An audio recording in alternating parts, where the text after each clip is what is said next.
Testing, testing, 1, 2, 1, 2. Testing, testing, 1, 2, 1, 2. Let's get rid of this music, yeah? Yeah. Hola, mi gente. How are you on this freaky Friday evening? Hello, hello, you sexy beast. We made it to another Friday. Welcome to Friday night's Freaky Friday episode of On the Block with Jen. So glad you guys visited all week long. If you didn't, it's your first time here ever. Oh my Lord, where you been? Am I not delicious? Where have you been? How are you? Hit that like and subscribe for Mama on your way in. If you want to support this show, help Mama keep the church lights on because we have church every single week up in this bitch. Cash App On the Block with Jen right there scrolling on the bottom like the stock market, right? Except you go in there and you send me a little gift and no one will be the wiser, just you and I. A lot of people don't like other people seeing where their money goes. That's where you go, okay? And it's always fun if you're catching the replay and I'm getting a Cash App notification out of nowhere and it is you. So thank you to everyone who does send me Cash App gifts. And I'm more than happy to shout you out unless you want to be discreet, okay? Your business, my business. But if you want people to know you're sponsoring the show, just send your Cash App with a little note and I will let everyone know. No problem. If you don't give a damn who sees where your money is going, feel free to super chat me. That is the $sign on the bottom right of the chat box. Let's get this party started. It is freaky Friday. I got an interesting topic tonight, and I want to make sure that I see this from all angles because I think older people don't give a damn about this as much as younger people do, but we will find out tonight, okay? So without another further, make sure you follow me on all social media platforms, On the Block with Jen, TikTok, Facebook, Instagram, On the Block with Jen at Gmail. If you want to contact me, it's Gmail, On the Block with Jen at Gmail. A lot of people say Jen on the Block. It is not Jen on the Block. It is right there, black and white, On the Block with Jen. You are on the block with moi, okay? So let's bring up Lily, the lovely and talented Lily from YB Limited. Hello, Mama with the Black. Hello. Yes. Are we doing the paparazzi blockers tonight? Yes, girl, I didn't have no time to put no makeup on today. Okay. Hey, sometimes that happens. I didn't have time to eat. I made myself a makeshift charcuterie board, a charcuterie board. You guys know what I'm talking about. We know, and we are here for. We approve this message. Okay, you know the cheese and the fruit and the crackers and the charcuterie. So here we are on Freaky Friday. We made it. I know if you were watching the show yesterday, we were supposed to talk about spanking versus no spanking, not the freaky kind. We were talking about parents and children, but I am waiting for a professional to hit me back so we can take care of that topic for you next week and have a really insightful opinion from a professional who does, you know what I mean, psychology for a living. That's why we didn't want to rush it. So I was like, let's just do the traditional Freaky Friday because that's always juicy. Anyhow, so hi everyone that is lurking. How you doing, baby? It's all right. It's all right. Give me a hug. It's all right. I'm here. You're there. It's all love. Nothing but love. So Lily, let's bring up. Guess who pulled up to the block? I just saw his car pull up. Mr. Justin, how are you, sir? Good evening. Good evening. Good evening. Hello, stranger. Yeah. Doing well. How's everybody else? Everybody's really good. I'm good. Lily's good. We haven't seen you in a minute. Looks like you're hitting us from outer space. Yep. Yes, I am. I see. Yeah. I see. Well, good to see you. Because I'm cosmic. You're cosmic? Uh-oh. I didn't It's going to be one of them nights. I arrived on a spaceship. That's right. Oh, you pulled up in a spaceship. That's what I saw. It was a lot of lights. I couldn't tell. All right, guys. So tonight is Freaky Friday. Believe it or not, this topic, it's still a discussion. But again, I said I want to be fair because I am an older woman. So yeah. I don't care about the shit now that I used to care about when I was in my 20s, right? Mm-hmm. And I was like, oh my God, it's just very, no, it's, you know, we're not supposed to talk about this. No, I don't even have a vagina. Think about the things we thought about when we were in high school. I was just listening. I was just hanging out with my daughter and listening to her stories. And she thinks they're so important. Yeah, important. Like, girl, you don't even know. It means nothing. Right. You're gonna forget about all of these people in just a few years. Yeah, all of them. Yeah. Very rarely do we even. Yeah, because I can't even think about shit that happened in high school. I was barely there anyway. Me too. And I So get I was people like, I mean, I was from high school. I'd be like, "Who are you, girl? I don't know you." right. I was barely there anyway. So this subject, I've seen it on a couple different, dating platforms, and people are still talking about this. And I think that I have a little video of a guy that's explaining why it's not fair to men to wait 90 days for sex, right? Oh, But I always say that a lot of the things men complain about is the world they created. mm-hmm. I always say that. A lot of the things men complain about is the world they created. Women feel pressure not to give up the booty before 90 days because men are going to call her names and deem her unfit for marriage. Hang on. That's insulting and blasphemous. Males, not male. Okay, males. Males. Get I it right. stand corrected. Mhm. There is a difference. Yeah. It's So, insult. right, males. I agree. So, I saw this one particular gentleman making a few comments, and it's something I heard men say before, like, hey, if we have to wait 90 days for the vagina, then you have to wait 90 days for us to spend money on you and take you on dates and what have you, right?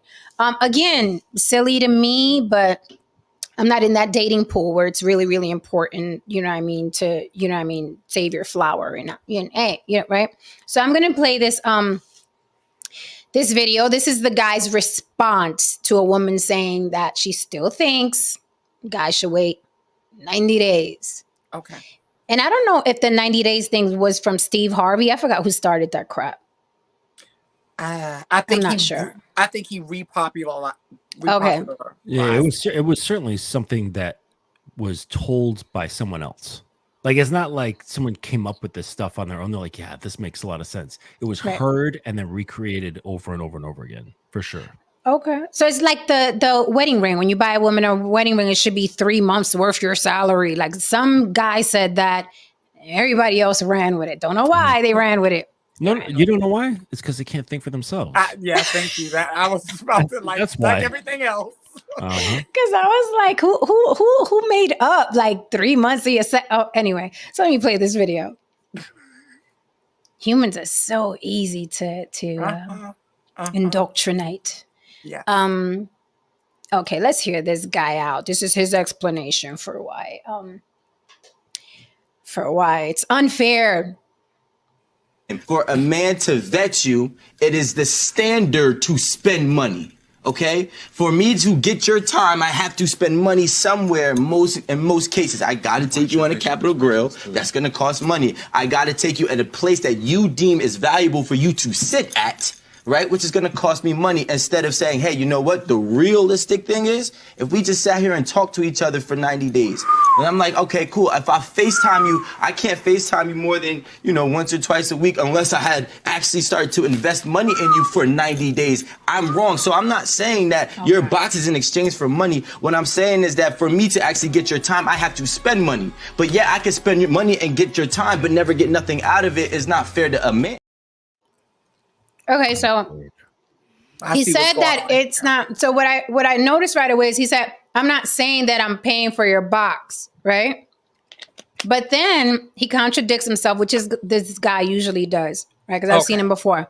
He's consistent. But then yes, he is. So he contradicts himself and say, I'm not saying that I got to pay for your box, but I'm spending this money and I'm not getting anything out of it. What's that? What is that he wants if he's not paying for the box? That's where I was confused. Hugs. Well, hugs, yeah. Well, there's a guy down in Times Square giving out free hugs all the time. I saw him. I know who you're talking about. Oh, it's a lot of guys anyway. They're giving out free hugs. Yeah. They're like, touch me, please. Right. So, it's funny to me how men say that they don't want to pay for a vagina, but that's exactly how they describe it. Mm-hmm. Right. So he's like, I'm not saying that I got to pay for you. I'm not saying that. I'm just saying that I'm going to spend all this money. It's not fair to me because I'm not going to get anything out of it. And that's why I always say then I don't understand why. Which means it's a lie. Say again? Right? Which means it's a lie. Correct. Right. Because guys like this, all they care about is pussy. Right. Correct. Right. That's why. That's why Sassy was going He's on. absolutely lying. And he, like, guys like this, they don't have any sense of their own value, right? That's why they lead with Oh. other things, right? Mhm. They lead with, weird haircuts. They lead with their fashion. They lead with their money. They lead with their job. They lead with everything that isn't them that they've acquired to pile on top of them, right? Mhm. And then the girl doesn't see anything of him, right? He just has all this clutter in front of him, and he's like, "Look at all Mhm. this stuff, right? You should find me Mhm. valuable."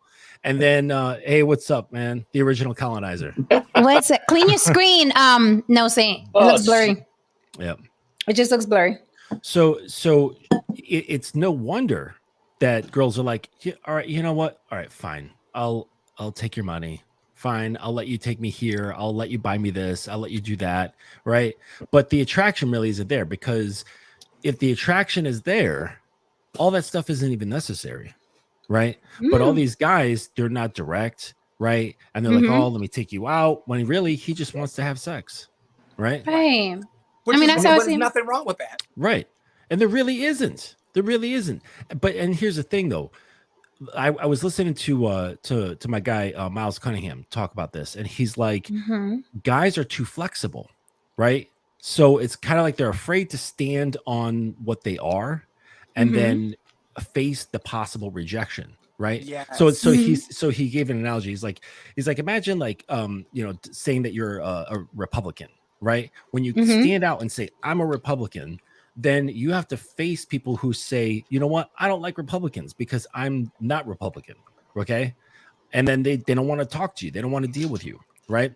Mhm. So, but these guys are afraid of that. So what they do is they remain amorphous, right? They're like, oh, you want to do this? Oh, I can do that. You want to go here? I can go there. Right. And they remain completely flexible just so they can maintain their foot in that door of the woman's attention and time. Right. Yeah. Versus saying, no, I'm like this, Mhm. and then letting her make a decision. Right. And that's it. And even if she doesn't like what you're saying, like what you are, there'll be some respect there, because at least you're just coming straightforward and correct. And you're not trying to Absolutely. lie. You're not trying to be sneaky. You're not trying to be deceptive. You're not because women can smell that shit. Right. You can smell that shit. And there's a certain period in time when a woman can smell that shit, and then they're like, you know what? I'm just gonna let this guy do what he does, and I'm gonna suck him dry for a little while. Right? Oh I'm my. gonna use his time. I'm gonna use his money. I'm gonna use his car. I'm gonna use whatever he offers to me, because, like, why Mhm. wouldn't I take it? But then I think there comes to a certain point in a woman's life in terms of age, and they're just like, you know what? I don't even have time for that shit. Right. Because then he's gonna be Right. like It's a liking young me a girl's lot, and then I game. have to Yeah. deal with him, and then and then so I think there comes a point where he's just like, you know what? Forget this. I don't have time for this guy who wants to like buy me flowers every other day Mm. just for existing. You know, I have two of my exes. They said something to me that really impressed me. And I was like, see, I would like to hear more of this, right? So it was actually the last two guys I dated.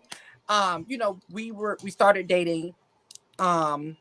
And I'm one of those, let me just get it out the way. I'm one of those that I'll give you something the first night, or I'll make you wait, depending on the what do you call it? Like, just depending on how I'm feeling. Like, I go with the flow, right? If I feel Mhm. comfortable with it, then I'm going to do it. If I don't, then I won't. It's just that simple, right? So and with both of these guys, we actually did wait, and how that went was in the early, like maybe first or second date, they were like, listen, I do want to fuck you. I plan on fucking you. I know we're going to fuck, but we're not in a rush. Like, we're not in a rush. I'd rather get to know you. I'd rather do some things, build up, and then we can get to that. We're grown. We know how to fuck. That's easy. That's something that we all know how to do very easy. But to get to know another human being, that takes work.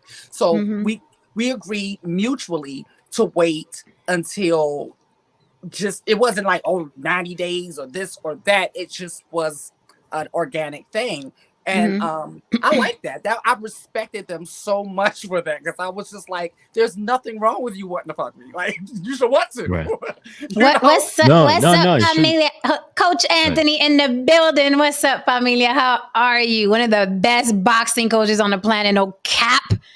Check out that YouTube channel. It's insane. Oh, I thought this was a different Coach Anthony. I know from like a couple years ago, a dating coach. And, oh no, not he's dating. Nah. he's Coach Anthony. He coaches to block, knock off blocks. There you go. Yeah. I So think he what's up, trained- Mark Wendell? I think he trained under Mick, right? Mickey from Rocky. Go get him, Rock. No, Get in there, Rock. no, wrong, Coach Anthony. No, That's the best. That is the best trainer of all time. It is. Yes, he Got absolutely a white was. guy to beat Apollo Creed. Come on. God. No, see, what- Well, don't Lily, call what you us. were We'll saying- call you. Lily, what you were saying is though that that's even not on the level. The level is to not go after her for sex, but to create a situation such that she wants to fuck you more. Right? But and Because that's, and then you that's what sit back and you don't do anything. And then she's like, why isn't he trying to fuck me? Why isn't he like every other guy who's wanting to get between my legs? And here he is having this whole sexual vibe. I can like smell it off of him, but he's not doing anything. He's just sitting here talking to me. But in between the lines, I think I'm hearing something. I don't even know. I want to know more. And then that starts building and building. And then she's like, why isn't he making a move? I want to make a move. It's driving me insane. Right. And then after that goes on for a while, now you've got the little tinfoil ball on the string. And you're like, come here, kitty. Come over here. Come over here. I mean, that's a beautiful and sexy thing, because it's like, especially when you have a lot of suitors, right? When you're an attractive woman and you have a lot of options, although that word makes people cringe, but you don't really. but no shit, you want to fuck me, like no shit. Right. Like what else you got? Because I know if you have a penis, but that's and you're what I'm approaching saying. me. And if that's the You wanna case, you fuck me. don't really have the options. You're right. They're not real options. They're there, but it's like you're like, oh, I already know. I've already put you in the box. Mhm. I put you in the box, you in the box, you in the box. Like it's like the second they open their mouth, you're like, yep, I know what you're all about. Right, And then you're right. like, do I really want to pick box B or do I want to pick box D? I know what's going to happen. Oh shit! Should I just like go to sleep instead? right. Right. I have to wash my hair anyway. Wash my hair, like Emails. whatever show just came out with the season number 5. Fuck! I think I'm gonna just stay in. You know, I'm hungry, and then maybe he'll buy me DoorDash. That's how it is. So 90 days. First of all, let's explore, why do women hold back? Is it because they don't want to have the sex? I think it's because, see, the 90 days only exists for males that they don't really want to fuck, right? Like when it's on and you're like, holy shit, this thing is not someone I can put into a box. This is I don't even know where to put this guy, right? I think this is a man. You're not going to want to leave that opportunity. Go, no, you know what? I'm going to let you simmer for 90 fucking days, right?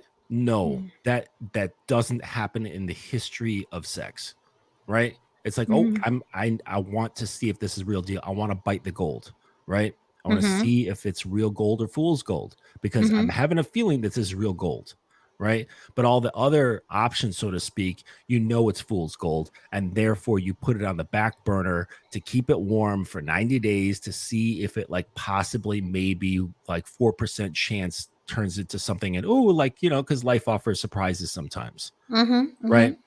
But the pattern. Most likely than not, it doesn't.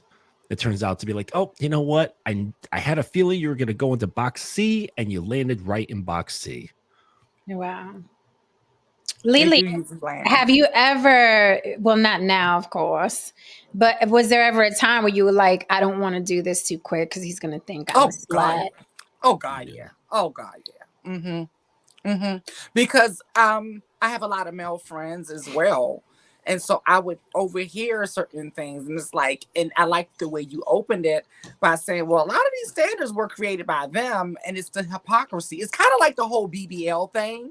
Like, Mhm. can't stand them. Oh my God, they're nasty. But then that's all you're following. And so for women, it's confusing because it's like, okay, they say they don't like it, but when I grab my man's phone, that's all I'm seeing. So I'm kind of confused. So it's the same thing with this type of topic. It gets confusing to women because it's like, no, I won't think badly of you. And but then on the flip side, it's like they'll say something else, whether it's about somebody else that Mhm. gave it up too soon. Yep. I've never had no one throw it in my face, but I Mhm. have Mhm. overheard them say things about other people, and I'm like, but that's what we did, you know? Um, Mm. you Mhm. know what I'm Mhm. saying? So it's like, okay. And and the thing is that's not even, and it's not true. It's just not true. I've done both and it didn't affect the relationship either way. And that's why I say at this stage of my life, if I'm feeling it, Sis, I want to I'm put going No for it. Saint in the hot seats. And No then I've got Saint. a question for you ladies. Okay. Mhm. No Saints. I know you had 3 boys, 3 beautiful little boys. If and you had a daughter, would you want her to wait 90 days when she was dating? Okay, no specific age. I don't know. Some girls start having sex at 16, some start at 18, some start at 21. Would you want her to wait it out with the guy? Or it's okay if she's feeling him, they get down with the dude? Would you feel like she should wait? Well, you know, I had to put myself in it for a second just to think how would I be. And my first thought was, I don't care. I mean, I really don't care if they wait 90 days or, make your own. But at the same time, maybe it's not a great idea to go on do it on the first date, not at a Mm-hmm. young age. But like you said earlier, the older you get, the less you care because you realize, it's a different situation once you get in a space, you get to a certain space in life, you're not looking to have, you're not looking for kids, you're not, all these different things. But when you're young, there is that listen, if you get pregnant, or even for a guy that gets a girl pregnant, if he's taking care of business, it is going to change your direction of life. So it's a lot different for younger. But like, I'm not a prude. I'm not this person that thinks, oh, daughter's sacred. Like your daughter's more sacred than your son when it comes to sex. I mean, it just is what it is. You know what I mean? Mm-hmm. So I'm not Mm-hmm. sitting there. I don't want to put a different standard on either one. And I've talked to, my boys and say, listen, protect yourself, wear a condom, for different reasons, diseases, or you don't want to get someone pregnant. And I said the same thing because it will change your life. Mm-hmm. Anything you're planning to do is going to be different now. So yeah, that's kind of how I feel about it. But no, 90 days is ridiculous. And I mean, as far if you're making a rule, the rule's ridiculous. I don't care how long Mm-hmm. you wait, but it's just like some kind of. And as far as that guy that was on your video, Mm-hmm. it's so shallow. They're so dumb. It's so shallow. It's like, what do I get out of it? You get a conversation and get to know her, just like she's getting to know you. That's what you get out of An it. experience exactly with Yeah, another human being. yeah. I mean, it's so dumb. Like, I'm spending my money. What am I getting out of it? Right. If Mhm. you And it just reminds me, it's like the counterpart of what they're calling the modern woman, right? The modern woman is not traditional, she's not submissive, she's not feminine, blah, blah. But then in my opinion, the modern man is this guy who's penny pinching for the most minute reasons, a date. Something that's Right. like you don't even think about it. Hey, you want to grab some dinner? You want to go to a show? Like, let's just go. You know what I mean? Hook up and hang out. Now it's a big deal. Well, what am I gonna get out of it if I take you to Capitol Grill? And he's naming Capitol Grill. I'm like, Yeah, when he named Capitol Grill, that hurt my ears. I was like, really? Like where is yeah. Capitol Grill? There's they're one all in over. Atlanta. Yeah, they're all over the place. Oh, it's a But chain. I'm just like, That's funny you say that because I just heard Ugh. one of the only reason I'm saying this is because that's the second time I've heard this Capitol Grill tonight. The other time was a player the Saints drafted. They went up to Clemson and they took all the players to Capitol Grill. I'm like, okay, Capitol Grill. I wonder if that's a fancy restaurant or something. He's like, To it's some fancy. people. Yeah. You know, I like how my brother handled his stepdaughter because like she kept bringing these guys around like, oh my God, here's my boyfriend. Oh my God, here's my boyfriend. Oh my God, my boyfriend. And my brother was like, listen, like, I'm gonna need you to stop introducing me and your mother to all these guys. And she was like, what are you calling me a slut? And he was like, no, I'm saying that we're too old to remember these names. And so just to know, like, I don't care what you do with them because you're a grown woman and that is your business. But vet them out before you come introducing them to us, because now we're going to have to get to know them. It's just a lot of time, and then we got to learn their name, and then 2 weeks later you're bringing another one and it's another name. We can't remember all these names. But he didn't make her feel like something was wrong with her because she's dating. She's young, she's pretty, she has tons of options, and she's dating.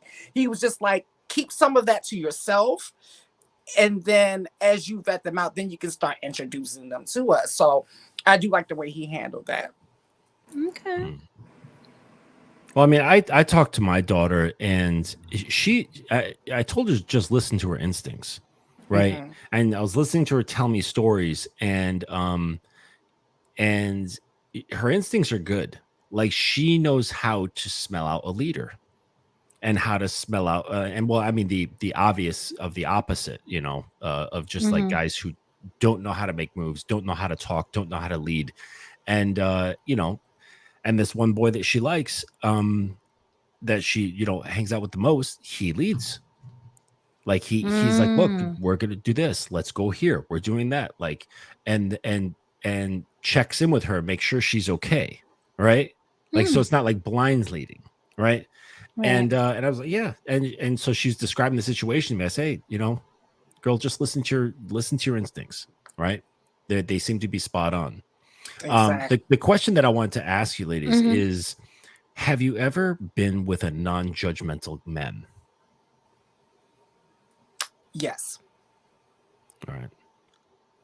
And that particular guy actually was the beginning of helping me to come out of that, of judging myself around the things that I like sexually.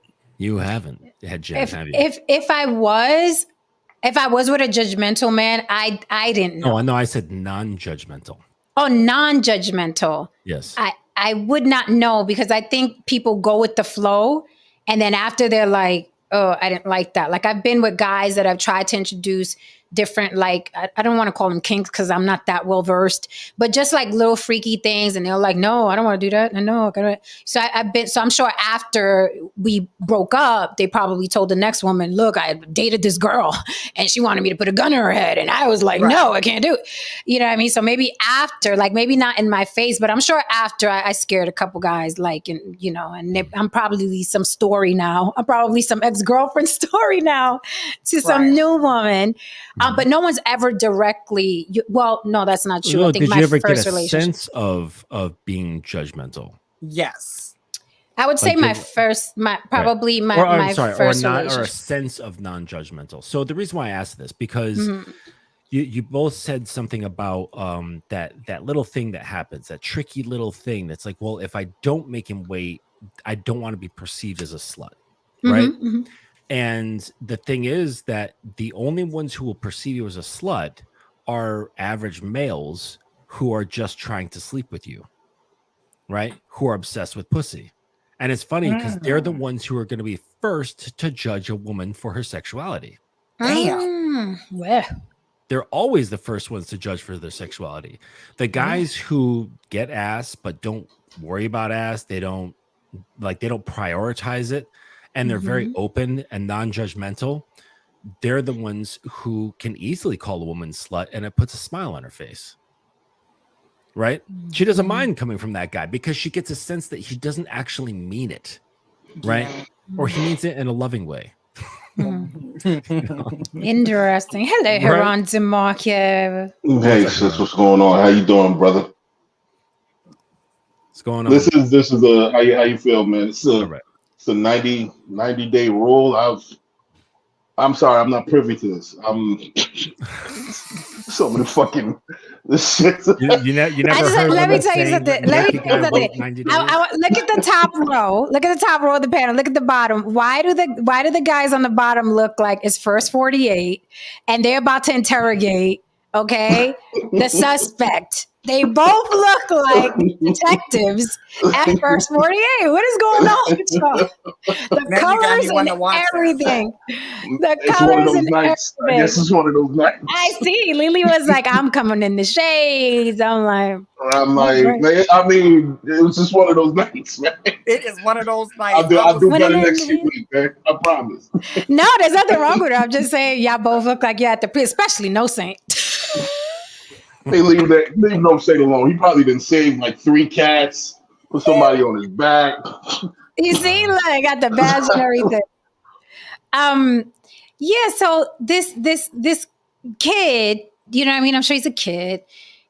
Talking about, yeah, I take you to Capitol Grill. Like, I was like, oh, he's so cute. Like when he said that, I was like, oh, aren't you the most darling little thing? Capitol Grill, right? Is that like what's that Italian chain? Not Carrabba's. It's not like Carrabba's. Is that like Okay, Olive Garden? it's not as simple as Olive Garden.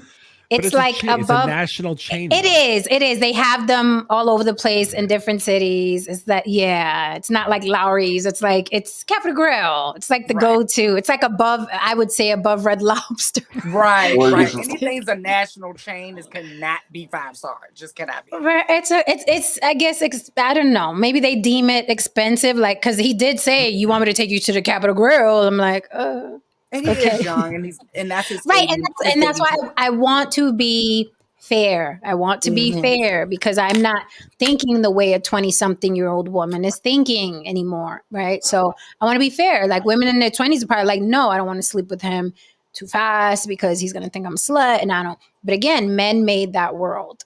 I don't. They did. They led it that way. I just wonder when we can get back to a space where we could just concentrate on the chemistry, man. Right. You know what I mean? All these rules and all this stuff and all this arguing. I mean, I feel like I'm having our first 3 arguments in the relationship before we even meet each other. Like, we haven't even sat down and had a conversation. Good point. What do you bring to the table? 90-day rule. What is that? Because they start off with a negotiative energy. Right. So that means, and negotiative energy is so high up on the surface level of things, right? I mean, it like skims across the surface, right? So, but you know, when you're a man and you understand like about yourself and you have a lot of self-esteem and you know how to like comfortably communicate with a woman, you can either just dig right down and start talking to her instead of at her. See, that's the problem, is that, you know, and, you know, shout out to Steve the Dean, but he always talks about this where he's like, you know, so many guys, they talk at women, right? Just bouncing stuff off of her surface, right? Instead of talking to her, penetrating the surface. But in order to do that, you have to look past her tits, look past her ass, look past her clothes and her pretty hair and her makeup and her lips and all that. You look past it means nothing. Absolutely nothing. And you talk to her, right? And then she starts feeling it's like, oh, this guy is like actually like looking at me. Oh, right. And then that changes her up, and then you drop right into chemistry, right? And that's that, and then you start creating the chemistry because you're the chemist as the man. Oh, and that's the real thing, man. Because look, listen, I've just, you know, are you the chemist, No Saint? He's No Saint's brewing meth back there. Exactly. Allegedly. My goodness. The Clue Channel, how are you, sir? Welcome to the block. Yes, ma'am. I have a question. Don't laugh at me. I know you're going to laugh at me, but what is the 90-day rule? Okay, no, we're not going to laugh. No, we're not going to laugh. Aaron didn't know either. That's a good question. The 90-day rule is when women do not sleep with a man for 90 days because she doesn't want to be deemed, you know what I mean, fast, easy, a slut. So she makes him wait 90 days. So now men are like, well, if I have to wait 90 days for sex, then you have to wait 90 days before I spend money on you or take you on a date or take you to Capitol Grill. So now men are pushing back and they're like, well, you got to wait 90 days too. And then they're both stuck there waiting 90 days because he wanted ass and I guess she wanted a steak. So I guess Wow. everybody's just sitting there for a whole quarter, just holding their wallet and their pussy. And this goes where? Like, is this a game of chicken? Is this some sort of game of chicken? Some shit like that. What they really should be doing is not easily putting their dick on the market and saying, no, Right. you got to earn this dick. Nice. Where's that guy at? Where's that guy at? That's what Who I'm saying. values his dick? Where's So look, listen, to the point that Justin is making. Every Uh-huh. woman knows within 5 minutes of meeting a man if a dude is pressed or not. Yes. If she gets pressed energy from you, Yes. she's going to treat you like a pressed guy. And you're most likely going to be a dude waiting for 120 days for some ass. You know what I mean? So now if she knows that you're not a pressed dude, that's going to make her want you even more. Just chill out, man. You know, chill out, get to know each other, create the chemistry, create the movement. Men have to know how to get back to leading in the dance. It's a dance. It's a mating dance, man. So you what got do to we? get back to understanding and learning how to lead. So what are we doing during this 90 days? If we're not, I have if we're no not idea. having Well, not intercourse. going out and fucking. That's one of the things I'm sure. You know, that's not happening. No So one's So that- doing but- it. What do we do? I just I don't take know. you out on dates and just buy Get you to know shit? her, getting to know her, I guess. I mean, but to put that rule is unnatural and it's inorganic. So it's like already, to me, it's a form of soft game in a way. When things are not organic, you're like, okay, I got to do this in order to get this result and this in order to get that result. That's kind of like manipulating something instead of just Yes. letting it be. I just want to know who you are. let me Yeah, clarify, naturally, Lily. yeah. Let me clarify, Lily. That's not game. That's playing games. There's a very big difference. There's a you know, big having difference. game is having complete knowledge of yourself as a man and being able to express who that is and tap into her core. That's Mhm. game, right? But you know, a lot of guys don't have game. They play games and then they become manipulators and they think they got game, but really they're just goofing around. You know, they're just Yeah. being losers. So Mark Randall says, if I'm really into her, I'm probably ain't sticking around after date 5, and we ain't getting romantic. And also, Date 5. how many dates are we assuming are happening within the 90 days? Because that changes things as well. You see, I don't like that rule. I don't like the rules, period, because it can be for anybody, like the age group, where you are in your life, the Mhm. chemistry, so many things are at play. So to have a rule is just weird. It's just You know, weird. It's I just almost wanna like say- chemistry goes out the window. Right. I just want to say one thing, man, to all the men watching. You'd be amazed what kind of woman you'll have on your hands. You can just make a woman feel free, man. When you can just make her fucking feel free, free of judgment, free of this Yeah, 90-day whatever nonsense, whatever this is. Mhm. It's free. That's why I didn't know what the hell this was. Like, what the fuck is that? Like, Oh, you didn't know what I mean? either? I thought I was the only one. No, I don't know because I don't enforce these things. I go into a situation like, look, listen, I've slept with women on the first date. I've taken some time. I've taken some time after that. It's whatever happens. I'll go where I want the date to go or wherever it goes itself. You know what I mean? It's like playing music, man. Sometimes you can be the conductor, but sometimes you gotta let the music play itself. Yep. And it creates a situation, man. Just again, learn the dance, go with it, flow with it. Stop listening to these guys telling you, you know what I mean, you should be doing this, and if you don't, you're a beta and you're an alpha and all that other nonsense. Just stop, man. Just stop. All this stuff is it's 'cause they're impractical. afraid to lose, right? And that's it. So the guys, so most males don't even have like a pinch of the so-called options that women have, even though the options that women have aren't really options because you don't really want most of them, right? True. Very true. That's real game. That's game right Jen, there. Jen tells me that all the time. She said, Right. Most women are single as fuck because they really just want a man and they don't have As a man. fuck. Not even single. Single as fuck. And it's not for lack of suitors in my phone. It's just, I don't want to hang with you. I don't like what you talk about. Are you funny looking? I don't know. You're too Funny busy. I don't know. You know what I mean? I'm telling you, there's, I mean, but they're all here. Right, They're all but here, but like what Mr. Justin said, I'm like, wash my hair, watch Game of Thrones again, or go get dressed and go on this date. Wash my hair, watch Game of Thrones again, or go on Game of Thrones. Yeah. At least see the dragons. Well, what I'm Lesser saying is that, Almost every you know, time. what I was saying is that these guys, you know, these average guys that are of that option pool, they're all really afraid to lose the smidgen of options that they get, right? Because they have no game, right? They have zero talking skills. They have zero appreciation and expression of themselves, right? Because they're afraid of disappointing the woman who's in front of them for that moment that they're like, oh my gosh, that's where they get I got lucky, right? They always feel like they got so lucky, and then they try to play it off because they're like, oh man, if I show that I feel like I'm lucky, then she'll think I'm weak. Well, it's like, dude, she already thinks you're weak. She knows you're weak. Yep. Because she knows that you don't have, you're not desired by the woman. She knows it.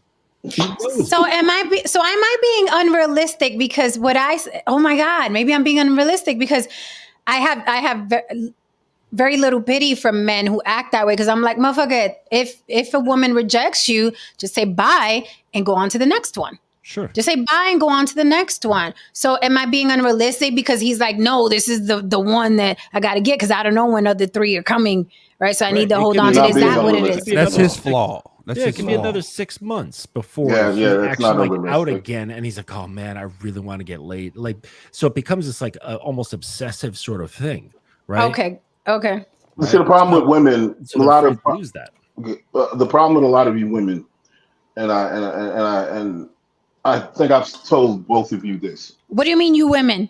You women. All of women. All of them. I'm being a bit misogynistic tonight. Let's The have problem it. with you guys is that the concept of the ideal male that you have, I'm not saying it's not existent. I'm just saying that it's very few and far between. Mm-hmm. You know, most men are not that. And it's your biological imperative that wants you to be with that guy. Absolutely. Yes, you want to be with the strongest guy. You want to be with the best suitor, so on and so forth. And you want to be with the best genetic material to pass on your genes, so on and so forth. It's biological. I'm not saying it's wrong. But what I'm saying is that ain't a lot of guys. Most guys are them guys that you're turning down in your DMs. It's not that it's fucked up. It's just that, this is just most guys. And another thing too, that I'm of the school of thinking that a man should begin practicing how to deal with women as early as 16 or 17. Mm. You know what I mean? You got these men out here who are just starting 30, 40, some at 50.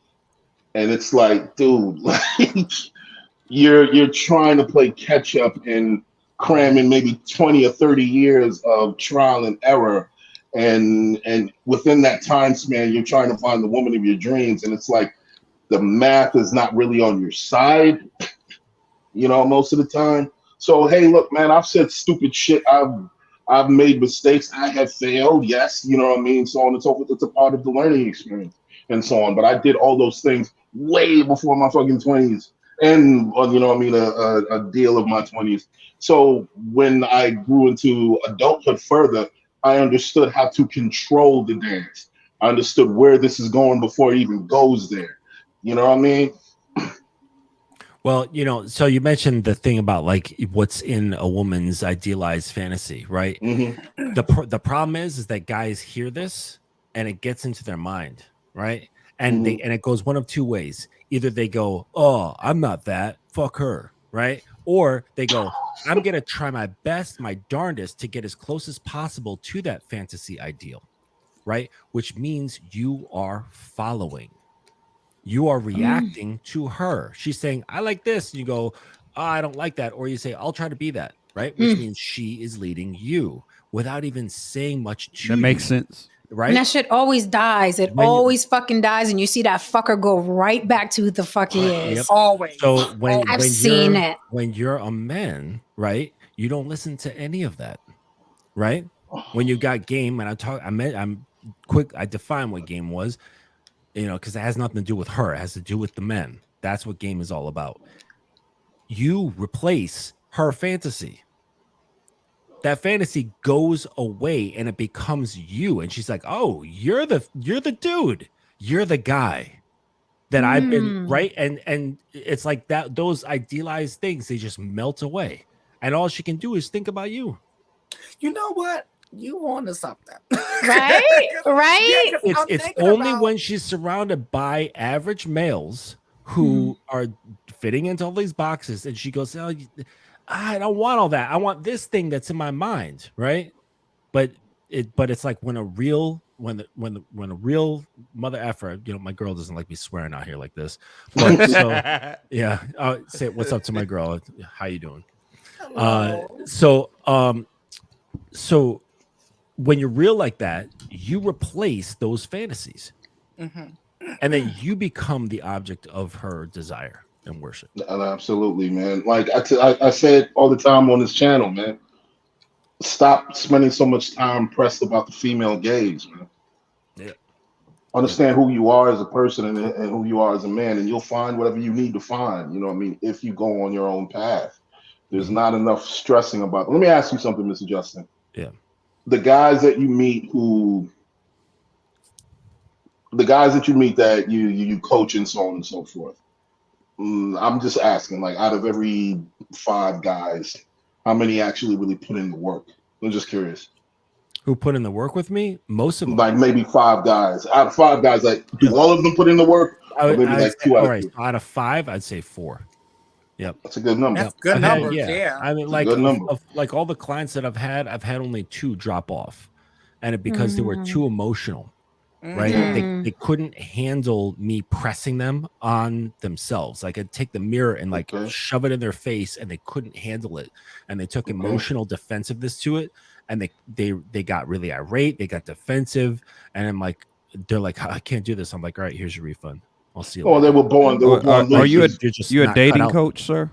I mean, I used to be, but now I deal more with relationships and relationships. And BDSM. BDS, I know about that. Okay. Yeah. Jen knows I know about that. I don't know nothing. I don't know nothing last about time Last time I was on your show. Wait a fucking minute, okay? Remember the circle? Remember the circle thing? I remember Dab Circle. I made you a highlight in my gallery. That's just clarify. I know a little bit about that. That's a BDSM technique. I've never heard of that. Like dab circle. Dab circle. We don't have to go into that if you don't want. Mark Randall, I hope you're being sarcastic because it's not about pheromones and catching your scent and things like that. I believe it's all about pheromones. If she catches your scent and she likes it, she's gonna be what? This guy's the dude who buys the pheromone cologne off of Amazon. What? Do you buy Spanish Fly too at the gas station? God. Yeah. With the gas station pills. Yeah. Like, Rhino. The gas station pills with the Spanish Fly. Oh, he said 100. He meant it. He says you got to make it clear you're romantically interested, not here for friends, for it to be wine and dining like a sugar daddy. You got to make it clear. But now he's talking out of both sides of his face because he's asking questions about. Thing is, if she ain't getting romantic by date 5, she's friend zoning him. Time to back off. Date 5, right? So he's talking about 2 completely separate mindsets, right? So which means I think he's full of shit. It's reminding me of the passport bros that say that they're going out of the country to find a wife, but it's like, no, you're just going to get some pussy. I don't know. Maybe it's a New York thing. In New York, we're usually fucking by date 2. That's what I'm saying. You know what I mean? Maybe it's a New York thing. I don't know. But, hey, to each his own, man. You go ahead, Mike. You tell him that. You tell him what you're there for, man. That's right. Ain't no bullshitting around here. Ain't nobody sugar daddy. I've never had a one night stand. I think everyone's had a one night stand. I've never had a one night stand. I had something else. What did you? What's that Jesus something Christ. else? I had something. She had a 2-night stand. A 2-night stand. Okay. Let me guess. So I had to- That's what you usually have. That's what you usually have, Jay. What? What do I usually have? I've never had a one night stand in my life. I'm not gonna get into that. Okay, I've never had a one night stand in my entire, and here's why. Just basic biology. I've never met a guy at a club or a bar that had me going that bad, where it's like, Okay. wow, this chemistry is unbelievable. Because I think when you have a one night stand, it's because you met that person and it's like, oh fuck, look at this chemistry, like, and you got that animal, that animal attraction. It's like, yo, I don't even want to wait. You never I've never- experienced that? Well, let me tell you what I did experience. Let me get there because I'm getting there, okay? So I met a guy at this gig. Never met him, but we had mutual friends because we were all working on a project together. And he's the guy I told you about that sat behind me. Like, he said a couple things to me and then sat behind me, and I was like, for some reason, he's very good, but he knows a lot. He reads a lot. He knows about the art of this and the art of that, and very well versed in body line, all of that. I didn't know that. By the way, he's the shortest guy that I've ever dated. Okay. So that whole height shit out the window, right? But it goes back to what Mr. Justin said, where in your mind, you have this fantasy of the perfect guy, right? And here comes this guy. He's almost my height, says a couple things to me, and then leaves me alone. He just sits down behind me. And I was like, so he's not going to say nothing else? So that's the fucking game? I was like, he's not going to say nothing. I'm fucking cute. Like, I'm the cutest girl on set. I always play on that. What the fuck? So he's sitting behind me, said a couple things. He was like, okay, yeah, very polite, sat behind me. So that night we shot a long day, as you know, on being on set, almost fucking 12 hours. So we talked here and not really talked a lot. So we all went to dinner after.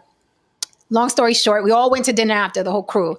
And one of the guys, the guy that hired me, he was like, oh, Jen, I'm going your way after blah, blah, blah. I know you live in the Bronx or whatever. I was like, okay, cool. And then he was like, no, I'll take her. And I was like, I don't even know you like that, but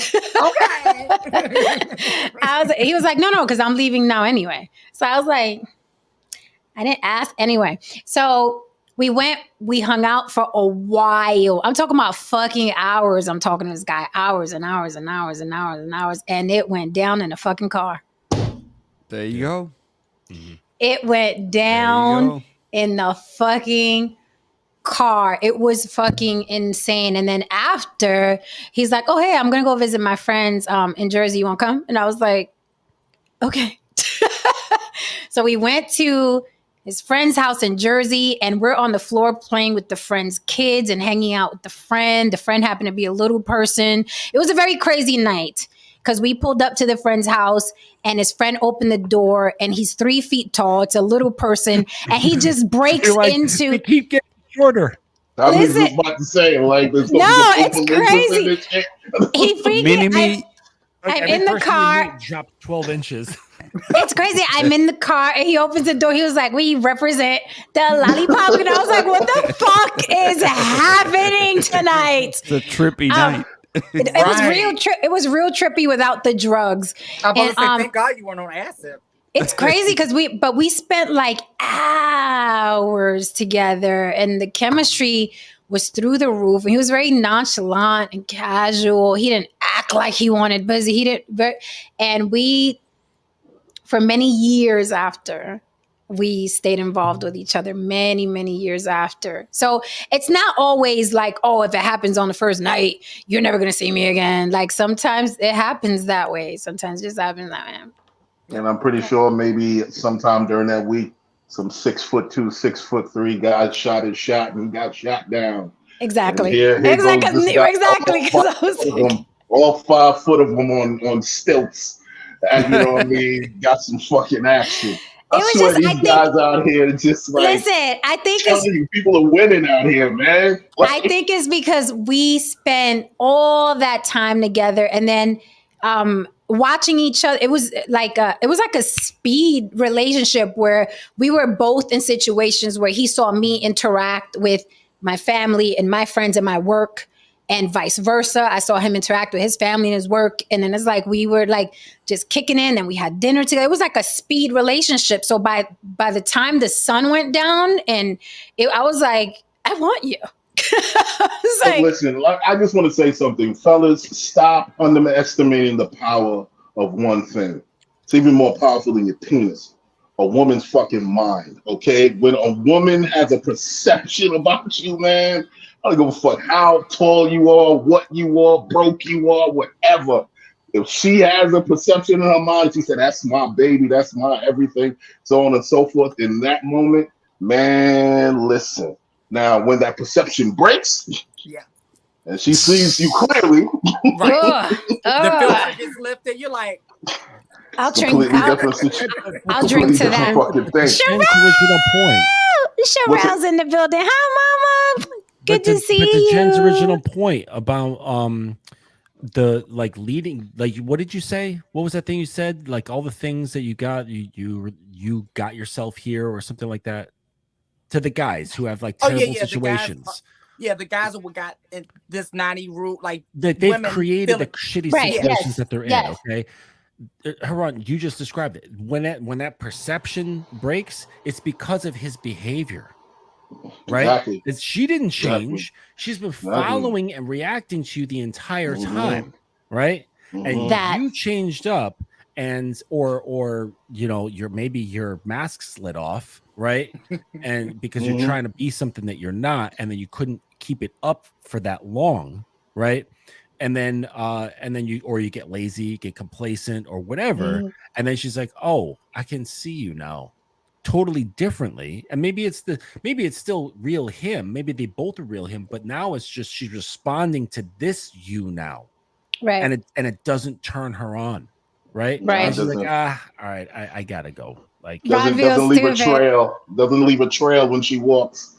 Rodville said he was giving you that Prince and Purple Rain with Apollonia game. It was but it was the only time in my life it's the only time. Like I've never had a one night stand. I was because I've never met, not because I'm against it, but I've never met a guy at a bar or at a club that had me hot and bothered and it's like, oh, I want to see what you look like with your shirt off. It could happen again, Jen. I'm could young yet, happen baby. again. You damn right. You It could happen damn again. Here. I'll drink to that. Here. I think personally, I think that a lot of men are currently, and I hope they get over this. I think a lot of men are not comfortable who they really are because this perception that they're told what they should be, a lot of them don't live up to that. So they're afraid to be who they really are, and you shouldn't. right? Yeah. You know what I mean? Fuck That's beautiful. Fuck this perception that these motherfuckers put on you, or whatever. These ideas that people put on you. Be yourself, man. Be 'Cause that yourself. is But the- that shows a lot of, Own but that self. shows self-rejection, right? When Yes. you're doing things to yourself, or you're presenting in any way, verbally, your visual presentation, or whatever, that isn't you, that means there's a bunch of self-rejection there. Okay. And we're gonna pick up on that. Yep, you're good. Yep, exactly. They're gonna pick up on it, right? And then you'd be like, "Damn, this guy he doesn't believe in himself. Like this isn't a man. This is just a grown male, right? And that's Who's trying to I pretend like a boy." I really want to nail down that pause that comment that Haran made, because it is a beautiful thing, not only for men but for women. Like, be your fucking quirky, awkward, nerdy, Yes. sexy, slutty, whichever one of those words suits you or fits you. Be that, please. If you're a freaky bitch, you want fucking be that. If you're a quote unquote corny and you collect comic book characters, be And Jen- that. Be Jen- it. Be it. Jen, tell And them don't be how afraid of sexy being a corny rejected. man who owns his corniness is. Very That's right. So very sexy. Very like a guy who's corny and knows he's corny is like, this is what I am. I bought a new Batman mask. Be that. Yes. And it was you- like $800, and he keeps it in a glass case. Be that, because you will find a woman that's just gonna love that you love who you are. Yes. Right. That's There it. you go. That's by it. the way, I have a Funko Jen, Pop Jen, I collection. gotta go. Thank you. Thank everybody Alright. on the panel. Thanks All for Bye, coming Clue. by. Take care. All right. Yeah. He's actually got the mic that I want to get. I'm going to be getting that one. The Shure. I was looking at it too. I was like, should I have got that I have that well, one. I still got a haven't friend used it. who's a pianist, and I was asking him about mics, and he's like, "Yo, you got to get yourself a Shure." So, yeah, Oh, Sure is like- absolutely. yeah. Absolutely. Those are industry standards, particularly for live performances and broadcasts and stuff Yeah, like so that. yeah. I'm So gonna Mark- get a Shure. Mark Randall is still on that date 5. He says, if you're still investing a lot in her after no romance, aka sex, by date 5, religions aside, she gonna see us as low value and a best friend, or she's using you. Gotta back off and make her come to you. What is it with you in date 5, Mark? That is never ever going to happen. Mark, I can tell you speak from very little experience, because the thing like, oh, you got to back off and make her she come to you. What, like, how many like goofy YouTube videos do you watch about Not the women? goofy YouTube videos. Yeah, it's all like just the generic stuff. You know what I mean? Like, oh, if she's not responding, just back off for 3 days and see if she comes to you. It's like, oh man, you set up that whole situation all on your own. Like, there's what was that? What was it that he said? What was that he said? If you're still investing a lot in her, no, she should be investing in you. Hello. Because you're the man, right? And you're rare, right? Males have to invest, right? They're like, oh, me, pick me, look at me, look what I got, look at what I can do. And they start like, they're like a little dancing monkey, right? And then so they invest their time, their resources, their money, or whatever it is that they have, right? They invest into that to try to get her to pay attention to him. Right. But when you're a man, it's more like, you have to work for my curiosity. Once you get my curiosity, you have to get my interest. After you get my interest, you got to get onto what I deem as the program of my life. And I got to see if you can fit into that and see if you can work up and, reach higher levels within that. You're the one that's going to be investing in me. Right. But the guys typically don't have enough self-love and self-respect to have that position and just comfortably sit there and allow her to say no. And you say, okay, that's totally fine. Right?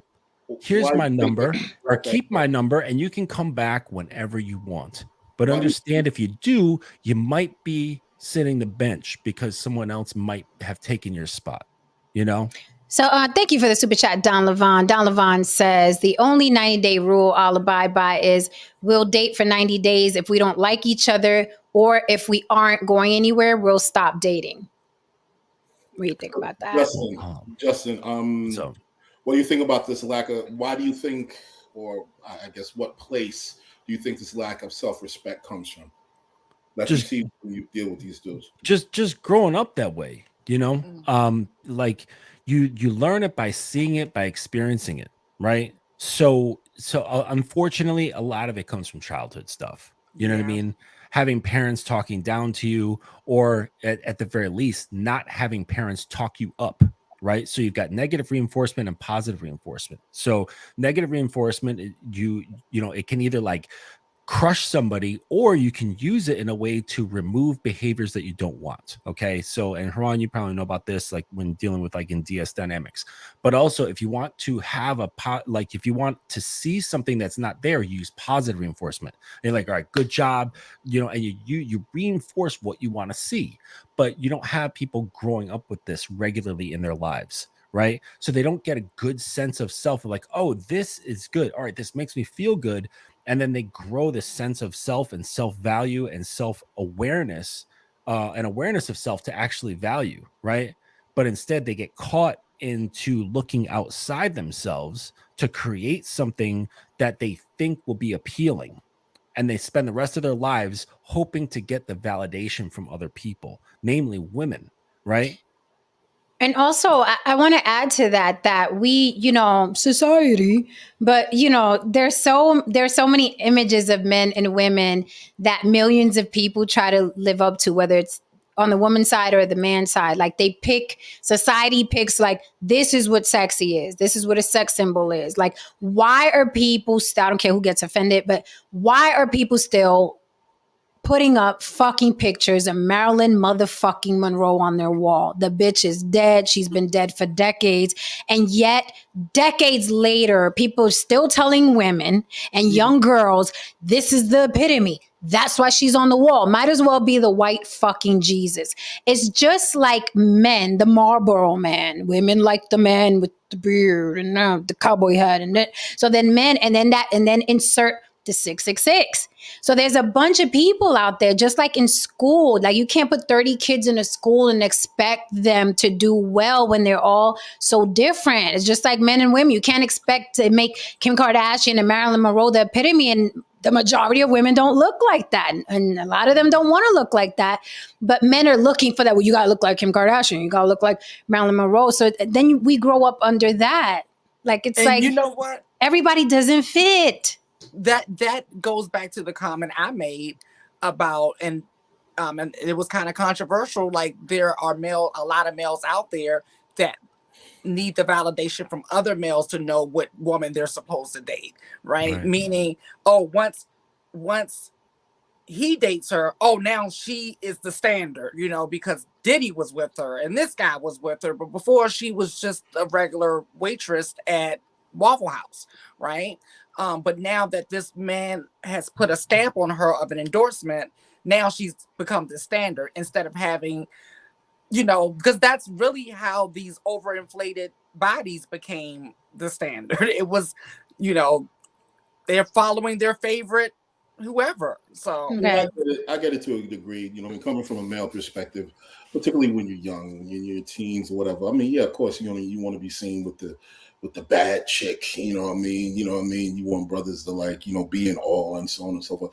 But there has to come a time when you're not living for the validation of your boys. You know what I mean? Because if you constantly go down that path, you're going to constantly question, are you in the right career? Are you dating the right woman? Are you doing this? Are you doing all these things that the outside world agrees that you should be doing? And I've seen so many people go down that path, and they reach a certain point in their life, particularly now in their 40s or even close to 50s, where they say to themselves, I don't even know who the fuck I am. Yep, they check, but they got all the boxes checked. Yeah, and then they got the midlife crisis going on. Right, because 90% of the decisions that I've made are based on what someone else said is the right thing to fucking do. But look how easily Andrew Tate grew his platform and grew a following, a faithful following, where they were like, okay, you're the guy that has the Bugatti, the cars, the women, you know what I mean? You're the guy that does it. I want to be like you. And then they all ran out. They're not like him. I'm sure. And I'm sure, and I'll say this, I'm sure a lot of those guys can be great where they are with what they have. Right. If they just believed in where they are and what they have. Yeah, which is really smart of Tate, because he tapped into that knowledge that most guys don't know who they are and don't like who they are, and then he used that as a funnel to make money off of them. Right. I see this all the time on social media. All right, so there's this, what's her name? She's actually pretty famous, like on Instagram, and she slides in. You ever see the sliding girl? No. For like relationships? No. Oh shit. Tristan probably knows who that is, because Tristan knows a lot of. What is her thing? But she's got this thing. Oh, Emily Wing King. It's Emily. I'm sorry, not Wing King. Sorry, Emily W King _.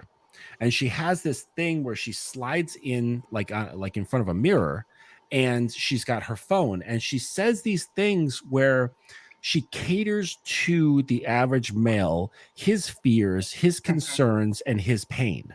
Right. So she's Burly Things? Well, in a more friendly and like bubbly sort of way. Gotcha. She's more friendly and bubbly, but yes, in the same vein. She'd be in the same neighborhood, right? But like a few blocks away. And the amount of comments, like you just look at the comments right? And you see the mentality of average males, and they're just like, oh my gosh, yes, all I want is a loyal woman, right? Oh my gosh, like I poured and invested everything, and then in the end she just left me, right? And it's like, no, a woman is going to leave an average male because you're easily replaceable, right? Easily replaceable. You're just a facsimile with like a slightly different color of the last dude. Seriously. It's true. But when she comes across a man, she's like, oh, and there's a pattern interrupt, right? There's a pattern interrupt. Pattern And she's, interrupt. Yes. what is this? How Just do I was handle this? looking dude? for that word. How do I handle this guy? I can't, because he's handling me.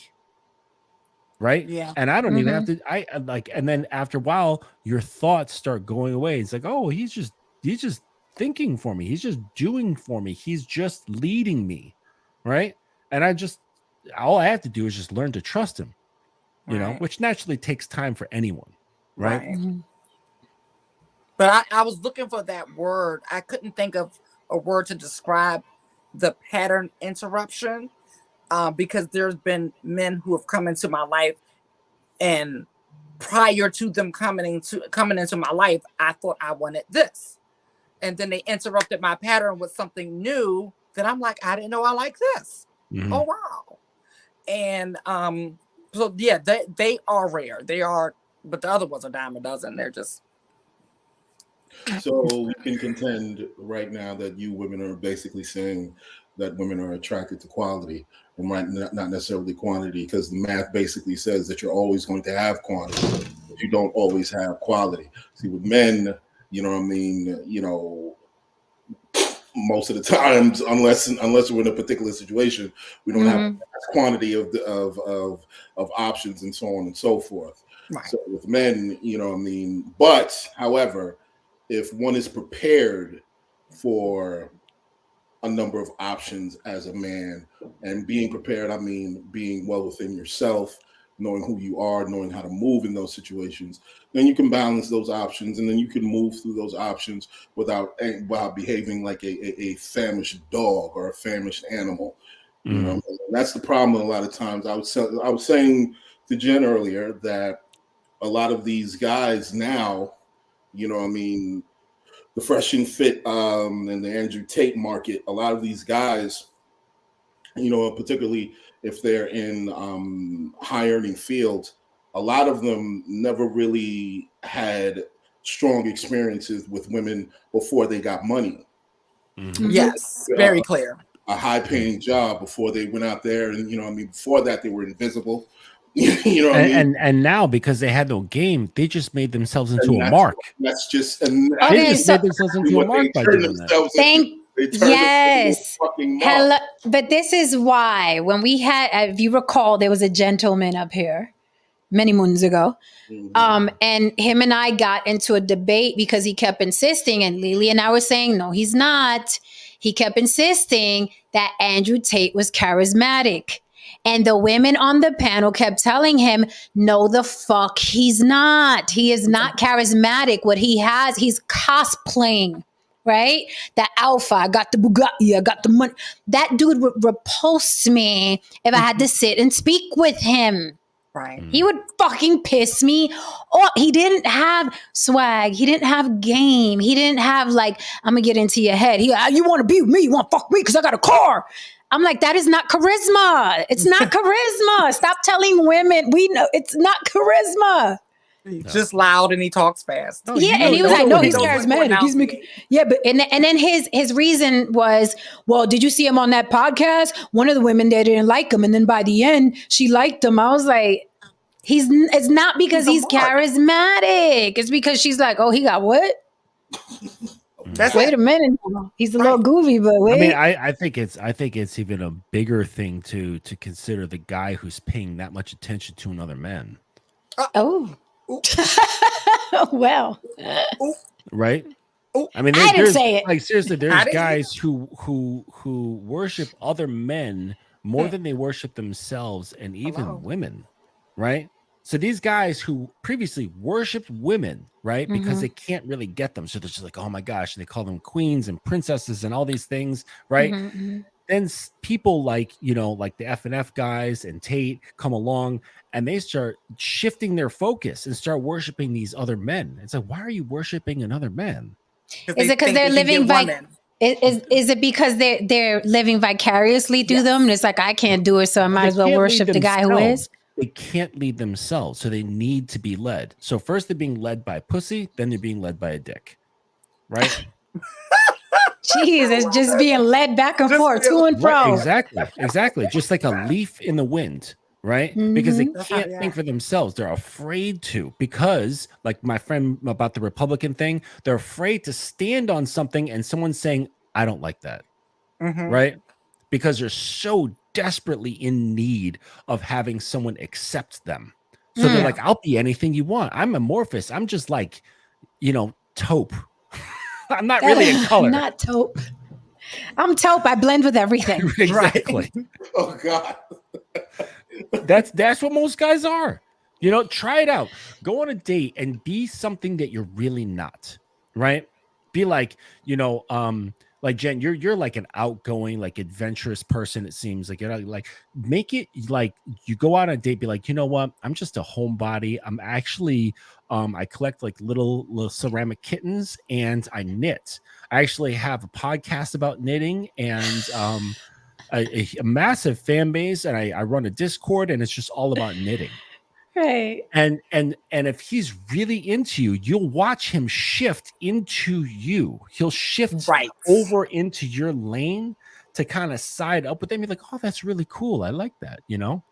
And wait, but Scientology teaches that. What do you mean? Mirroring and shit. Like it's good to mirror people. Don't they? I don't know. I've never mirrored. You don't remember that? No. I mean, maybe I think I'm getting that. Yeah, I think I'm getting that mixed up with the art of seduction. Okay. I've heard of that before. I mean, that's just a conversational thing, like to mirror people, you know. Right.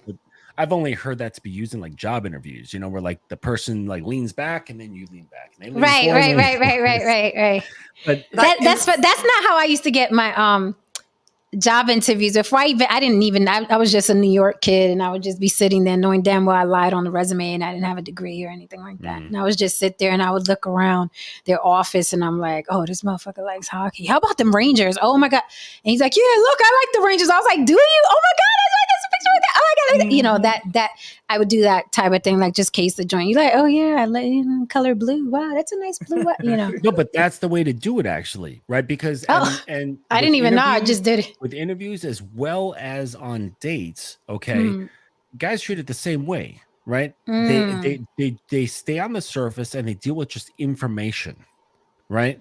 And information isn't sexy. Information doesn't create that connective bond when you're conversing with someone, right? And so like on an interview, you want to like kind of ease it out of that information level and start getting to know them as a person, right? Look around where you're having the interview. It could be in an office or whatever, and you see little things. You see like, oh, they're like a little photo of them and they were like canoeing, and then you like, make a mental note. You know what I'm saying? You see like a little medal on the wall. All right, make a mental note. You see a painting of some, you know, something interesting. Make a mental, and you start bringing the conversation into about them. And get them, and then you start connecting with the person who's giving you the interview, and not necessarily about the information that's on the surface, right? That's how I used to do it. I'm like, because when people like you, they want you around. Right. So they're like, hey, she has a great personality. I'd like to see her every morning. Great, you know, and that's how it happened. I didn't really have a bachelor's degree. I just do that. I was not qualified for nothing. When I'm like with guys and I tell them like about like going on dates, I give them a challenge and I say, you know what? Don't ask her any questions. And they're like, like they don't know what to do because they use questions to fill the air. You know what I'm saying? I said, true. Don't ask questions. Just tell her shit. That's it. That's different. Just tell her things. Don't ask her things. Because you don't want anything from her. Give her zero impression. Do you want anything from her? Because you shouldn't want anything from her, except for her to want you, right? And you do that by telling her things, right? Tell about herself, right? Make assumptions. Right? That She says no, that sounds like an interesting date. right? And if you make a mistake, she says no, then that, you just roll with that. You be flexible, you know what I'm saying? But you still push through, you still lead, and don't ask anything, right? But that's another subject. Heron left, but he mentioned this thing about remember he said the thing about wild dogs. He's like, you're like guys getting with the woman, like acting like a wild dog. That you ever see the Batman movie with Heath Ledger? Yes, of course. Where he played the Joker. Oh, that was the best Joker. I wish Heath Ledger didn't die because he's such a good actor. Well, he was. But when he played the Joker, he really, really got into the role. It started affecting him mentally, I think. Yeah. There was a scene when he was sitting in the hospital with a burnt up Harvey Dent. And Harvey Dent has his face. Yeah, Two-Face, yeah. Yeah, and he's like, I'm like a dog chasing cars, right? And he's like, I wouldn't know what to do if I caught one, right? And that's why he does stuff. He's just this impulsive car chaser, but he's always about the chase, and he wouldn't even know what to do if he caught what he actually was after, right? I've met men like that. And I think a lot of guys are like that. Yes, they so are. have I. Coach Anthony, what's up, baby? There's a lot of men like that. There are men like that. It's like, okay, now I'm here. Now what? They drop the ball. They drop the ball once they get the ball in their hand. And then I'm like, okay. Because actually, that kind of happened with my last relationship. He did the best. I mean, when I tell you, his dating and courting was on point. The best dating courting situation I've had in a long time. And then I'm like, oh, wow, you did a great job. And this was a conversation that we had, too. I said, you did a great job dating me and courting me. But it was something you said earlier, Justin, but I realized after a certain time period that, there's a lot of distractions and pyrotechnics and everything like that. I'm really not getting to know the essence of him. So I was like, hey, we can strip down the dates so they're not as elaborate, and let's do more of the sitting at home watching a movie and talking. And then that's when I realized it's not much else there. Right. So so is that is probably low too? Yeah, it sounds like. Was the sexual attraction low? Sounds like. The sex was good. The sex was good. Really? Oh, I was under the impression that you weren't sleeping with him. Yeah, well, we waited, but when we started sleeping with each other, the sex was good. But we dated a lot. We went on. He was really, really good with dating. Oh, so you experienced the 90-day, or not maybe exactly 90 days, but it was a number of days before there was any sex. Yeah, and then part of that is because it was long distance, as well. Okay. So that added to the days. But I think that has a lot to do with it. And you might have a different experience if there was, but you'd be no way to tell what the experience would have been if there was no distance. Right. It could have been something immediate, or there could have been the waiting again, in which case I would say that there just wasn't enough attraction there. Right. Because when there's high attraction, I said this before, a girl will fucking run over hot coals to spend time with you. And that's just what it is. It's the instinct of I need that man inside me. Right. And you do shit. You cancel plans with your girlfriends. You cancel plans with your mom, ignoring phone calls and shit, just to make sure that you're available for that dude. Right. That's the real deal. And you don't have to invest shit, Mark. When you're that guy, Mark is like, I'm not doing. What's up, ESO? Mark is like, I ain't doing after 5 dates, the bitch is done. 5 and dates. I'm about to say, I can't even remember, but we did spend the first date. If you haven't earned my interest, right? Because the curiosity goes on, takes my time and say, okay, we'll go get a drink, right? But if you don't have my interest during that, I'm sorry. It's done. Yeah, no, we had really good chemistry. And for us to you know, for that dating period and stuff like that. And we're still cool right now, but for us to live in two different cities, we actually did spend a lot of time together during the dating period. But then, like, once we took away all the fluff and the lights and the explosions and stuff and just had stripped it down to just two people, it was a struggle. It was a struggle. No, you're not late, Coach Anthony. Coach Anthony says, I think that the issue with Andrew Tate and others that push that mentality are speaking about a certain demographic of women, but don't do a good job making it clear that not all women are like that. And that's a lot of dating coaches online. Like, they make these blanket statements and then just send people out there in the most stupid. And I'm like, and it makes you ask, like, what women do you talk to? Because I don't. This is not working. And that says to me that they're still dealing with women on the surface, right? Because if you have experience with dealing with women at their core, they're all the same. That's because true. woman, like the concept, the essence of woman is the same in every single woman. They're all the same at the core. All the What's same. that? Let me know. It can't be known. It can be shown. That's it. You said all women have the core. At the core, all women are the same. What's that same? What's the similarities? What is the core? I'm saying it can't be told to you. It can't be known. It can only be shown. And it can only be shown to you by a man, because you can't get there by yourself. A man who knows himself can lead you to yourself. And one of your girlfriends can't either. Right. It has to be another. It has to be a man. The man, the masculine energy who's grounded and knows himself, connected to himself, has zero doubt in who he is, can lead you to you and take you past your own knowledge of self. And then you're like, holy shit, who am I when I'm with this dude?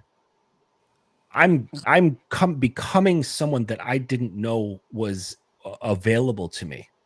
Right.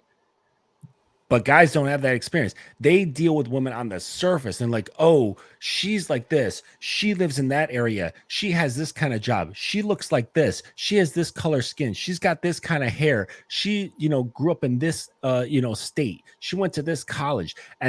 But that it means nothing. Absolutely nothing. Right? I believe what he's basically saying, essentially saying, is that what a number of these guys are clinging to, their concept of a woman, is what they're reading in these books. Is it's a lot of surface level shit. It's a shallow understanding. It's a shallow and very minute understanding, as opposed to if a man is grounded within his own energy and understands his own sense of self. When a woman is around that kind of guy, her defenses drop. Her shoulders drop. When a woman is into you, when her shoulders drop, her pupils dilate, she becomes more, doesn't necessarily become, it's not more feminine, she becomes more weak. She becomes more I would say more receiving. Right, exactly. Right? Even when you all that surface stuff prevents them from receiving. Even when you're fucking a woman, even when you're having sex with a woman, you can feel the submissive energy in your hands while you're inside her. You can feel her body receiving you, whether it's her legs spreading, all the way open, so on and so forth. It's Freaky Friday in this bitch. I'm talking real shit here, And a lot of men, they don't understand how to get to that space because they don't know how to get to that space within themselves. They don't know how to unlock that energy within themselves because they have a shallow understanding of themselves. Right. They're just in it for the nut too. And that's what I'm saying.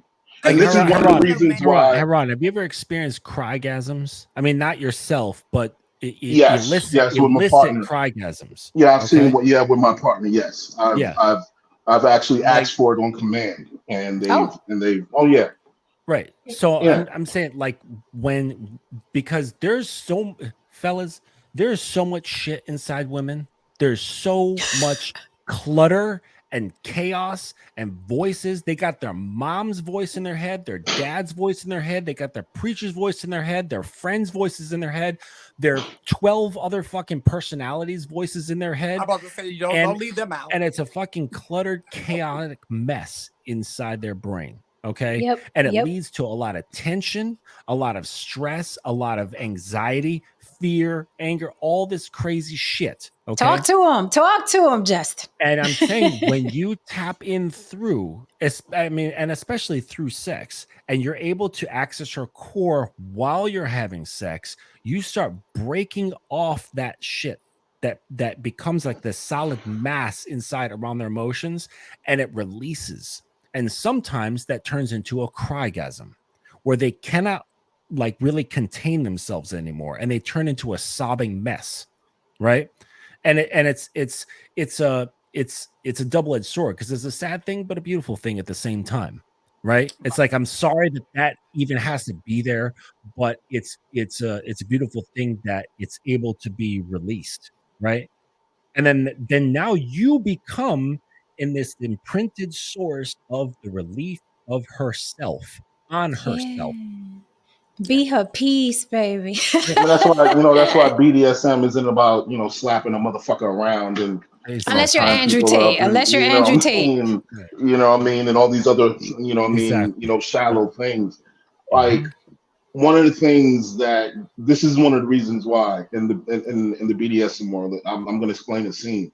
It's one of the reasons why you have to be very sure of yourself and understand that you always have to have control over the energy of the situation. You could be you could be in the moment with a woman, and you can take it to a certain space and level and edge where she immediately just spontaneously just freaks the fuck out on you, to the point where it could just probably be scary. Yeah. And you have to know how to actually contain that. You have to know how to bring her back. You have to know how to do all those things. Most guys will freak the fuck out, probably run out the room. You know what I mean? Probably, dial 911. She really thinks she's probably having a seizure. You know what I mean? All kinds of shit.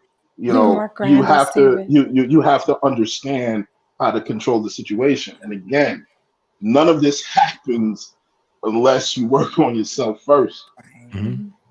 Yeah, and then when that's really vulnerable, right? When I was talking about positive reinforcement, okay, sending commands while she's that vulnerable to repeat after you things that she doesn't believe in herself, right? So you make her say, I'm beautiful, right? Make her say, I'm worthy, right? Make her say, I'm valuable, so she can hear herself, because at that point, everything's opened up. Everything's opened up, because women also walk around with a lot of self-hate, a lot of self-doubt, right? And it's at that point of like extreme vulnerability where you just get right in and you say, repeat after me, and you just start like, as you're fucking like putting these affirmations in her mind, and it completely starts shifting their own, how they feel and perceive themselves again through you. And this is what I mean, Jen, by she can't get there by herself. Like, therapy is not going to take you there. Therapy does not do what I'm describing, not even close. A man can take her to herself, to places she doesn't even know exists. Can I ask you ladies something? Yeah. I'm going to ask you both something. Yes. Have you ever had a man actually tell you, I want you to read this list of, affirmations every day before you start your day? No. Has he ever given you a list of affirmations to say in order to ensure that your self-esteem was, where it needed to be, you were closer to the person that you needed to be, and you also you also had no issue with understanding the power of the freedom of being with him? Have you ever experienced that?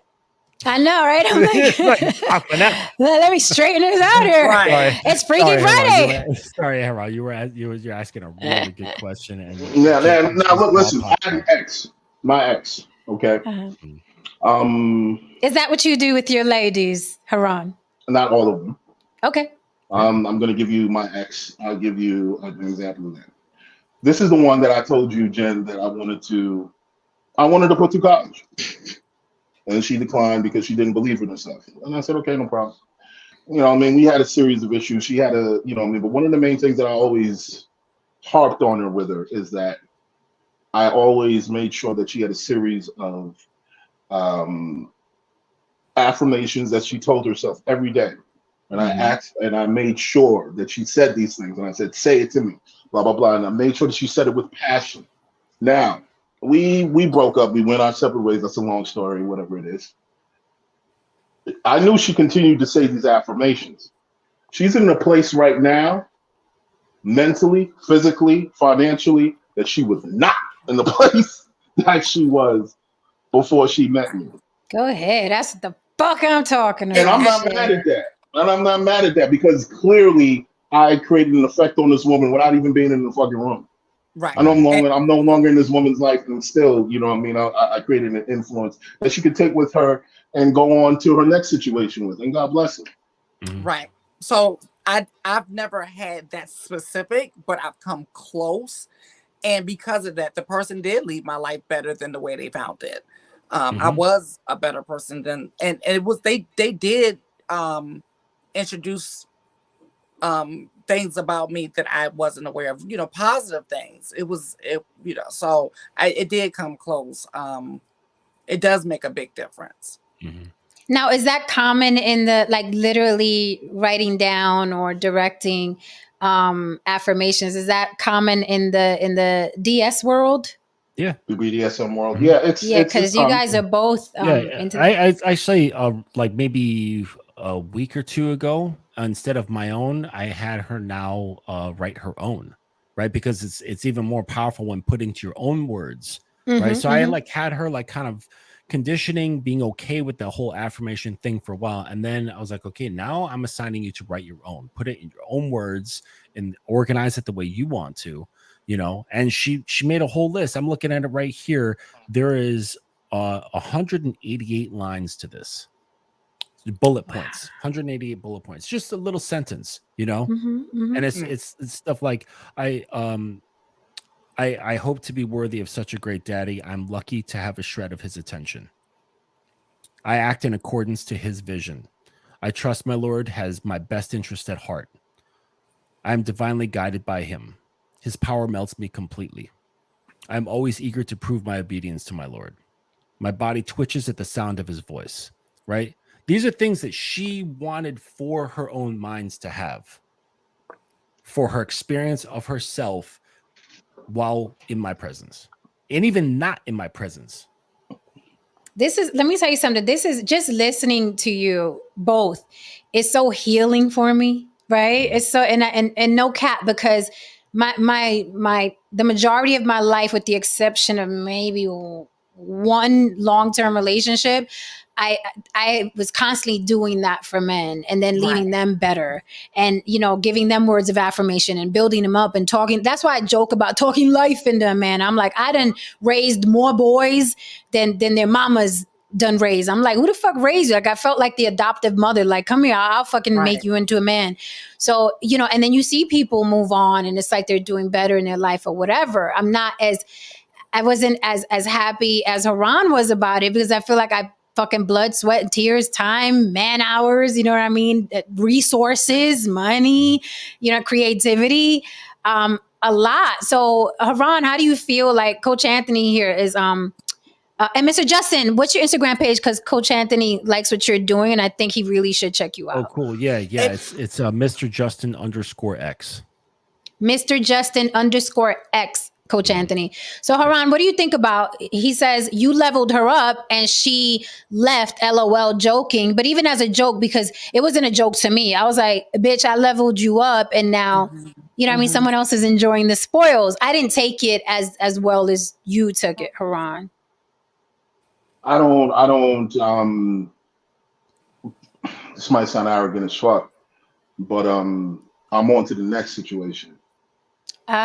Okay. I'm on to the next situation, and it might be a situation where I don't have to level anybody up. It might be a situation where I do. I really don't care. You know what I mean? You know, I tell you one thing though. None of my exes will not pick up the phone when I call. Yeah, all of them pick up the phone when I call. The Coach Anthony thing, I mean, like, there's always a shred of truth in jokes, or else they wouldn't be funny, right? So there's some truth here. It's like LOL, joking. No, he's not. No, he's not. Now, I know what he's saying. That's why I took the weight of it, because I'm like, I wasn't joking. But Right. you know what? You leveled her up and she left. Okay, that comes from the same perspective as the dude with the weird dreadlock haircut. You know, his hair really looked like he was having an identity crisis. He had like regular hair in the front and then like dreads like 2/3 back. That's the style. When he gets older, he's gonna look back at those pictures like, what the fuck was I thinking? Yeah, like choose one or the other, man. But anyways, that guy, it's the same mentality where it's like, what's in it for me? Right. And that's just the whole thing. You leveled her up and she left, right? So it's like, or the precursor is like, I will level you up, but what's in it for me? Right. And the irony of like, who cares? I'm sorry, like who cares if you leave? I am 1,000 complete within myself and do not need anything, including a woman. You need me because I can take you beyond yourself in a way that you can never even fathom. I know I have that power. You can't do it. There's a whole section of you that's real G, because I was like, listen, motherfucker. I was thinking in-house. I make you better. You make the house better. I'm better because I'm in the house. So I was thinking I was doing something for the team. Like, let's do this for the team. And it doesn't work out that way. People are not like that. You level them up. And here's the thing, Jen. I want to talk about what you just said. You know, his hypocrisy for a lot of guys. And like I said, you know, he that wasn't a joke what he made. No. You can have that perspective, sir. That's entirely your perspective, and you're entitled to that. However, yeah, it's fine. However, you know what I mean, the Andrew Tates of the world, the FFs of the world, and so on and so forth, you know what I mean, what they always tend to tell you is that you should always find a woman that'll pour life in you, that'll level you up, and so on and so forth. And then when you get to where you are, where you want to be, what do they tell you to do? Explore your options. Right. So you know what I mean? You're going to basically do what you're accusing the woman of doing, which is hypocrisy. That's very true. You know what I mean? Which is hypocrisy, homie. But again, the reason why I don't give a fuck is because I'm who I am, man. Mm-hmm. That's the brilliance and the no cap. That's the calmness of knowing who you are. Where it's just like, if some shit go left, you're gonna be like, hey, it is what it is. And I didn't even tell you the reason why she left is because I fucked up. I did some fucked up shit. You know what I mean? I can admit that right now. But she took my teachings and she went alongside and she leveled up. And that's great for her, man. And that's wonderful. And guess what? If that was the gift, the last gift that I gave her, that, you know, for her to be the best version of herself, how can I be mad at that? I'm not mad at that. Mm-hmm. Look, I'm here to make everybody better. That's who I am. You know what I mean? I'm a leader. I am I am a man that stands firm in his square. I'm here to make everyone better, whether it's women, children, you know what I mean, and other men. You know what I mean? Okay, so we got some heat in the chat I want to address. First, Rod. Coach Anthony says, LOL, if I said I'm joking, I meant it. But if you can't take a joke, fellas. No, it's not about joking, right? It's we can't have words without thoughts. We can't have thoughts without frame of mind, right? So in order for that to happen, the frame of mind has to exist. And that's where the issue lies, right? Like, jokes are fine, like whatever, you know what I mean? But what really is interesting is what Rod Veal said here about sounds like the gentleman he said preying on low self-esteem women. Damn, okay? That's the heat I was talking about. Okay, Rod Veal want all the smoke. Okay, right. So Rod, okay, please understand this. All women have low self-esteem. All of them. The confidence that you see, it's a front. It is a front to compensate. Really, shots fired. To compensate for the low self-esteem. And sometimes it's adhered to for so long that it's actually believed, which means they themselves are living on their own surface. But they won't get past that until they're with a dude who can crack through it. What do you think? I'm gonna give you guys. I'd like to know what. okay, I'm a woman. You said all women, right? So what am I insecure about? What's my low self? Rod is funny. Rod is like, you buying that? I would have to. I can't pull that card right. I don't know you well enough, right? But if I spend time, I start hearing things. I can start seeing the chinks. I start seeing where the light is passing through, and I'm like, oh, there you are, right? But wouldn't the chinks be like just normal human behavior? Like if I hung out with you long enough, it's the chinks and the confidence. We're not equal. We're not the same being. We're like I'm a man. You know know that. But okay, if I hung out with Haran or you and we spoke for a long time, had a couple drinks, we talking about shit, life and whatever, I could find your chinks as well, is what I'm saying. Like no one's at 100%. That's my point. No, as a man, there's zero doubt. There's 100% belief and faith in oneself. Okay. Yeah. Okay, I'll let you hold that. Yeah, I'm like, because everybody's I can find a chink in anyone. It's just the way it is. Yeah, and I only say that respectfully because I'm like, we're all human and none of us are perfect. Every human being could be like, I could be a little taller, I could be a little stronger, I could have a little more money, I could have not a receding hairline. That's outside the self. Yes, average males can you find chinks in, right? But men, it's not based on anything external to them, right? You mentioned height, you mentioned muscle, you mentioned hairline, you mentioned all external things, right? That's for the average males. Men do not operate that way. It starts. I mean, it sounds hella G. I'll say that. Well, I'm telling you, there is no doubt. Right? Because all right. So like what my mentor says, was there doubt as a man when you were going towards that egg as a sperm? You fought past millions of your brothers and sisters, right? And I'm serious. No, I'm laughing at Rod. I'm laughing at Rod. And got to that egg. And actually there's stuff inside a woman's body that's designed to kill sperm, right? There's like part of our biology is meant to kill, to not get pregnant. But to weed off the weak genetics, right? Yes. That's what it's there for, right? And so, but you're like, no, fuck this, fuck you, fuck everybody. I'm getting in there, right?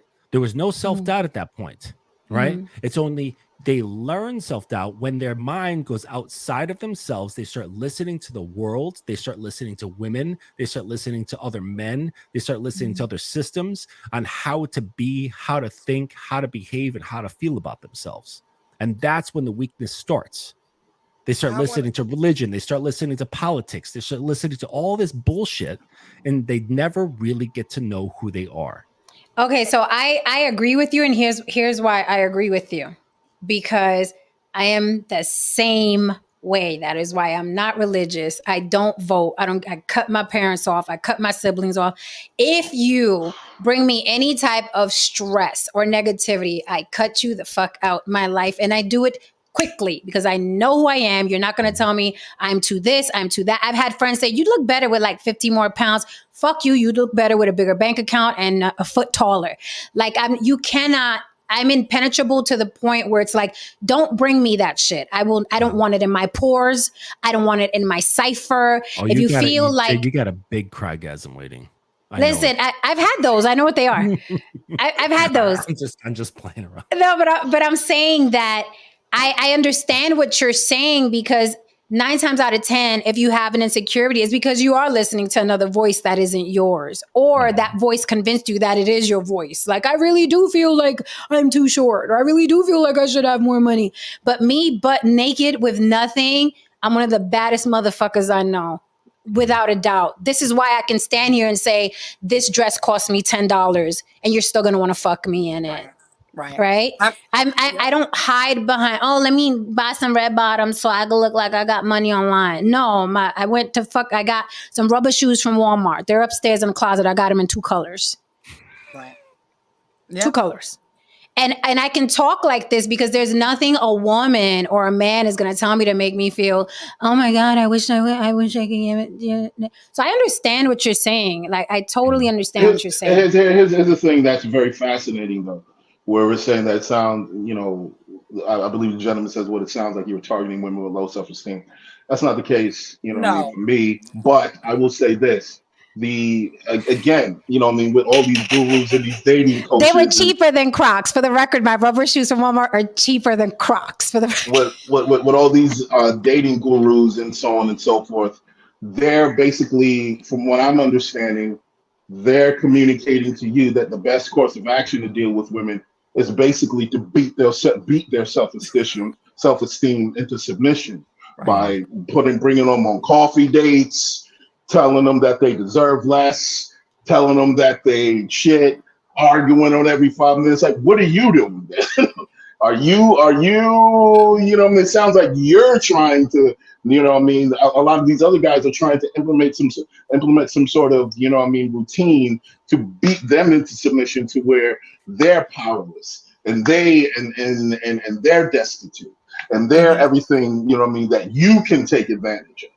That's what I'm hearing. Like the kind of women that I was telling Jen earlier, the kind of women that I realize that I attract women who are most of the time they're entrepreneurs.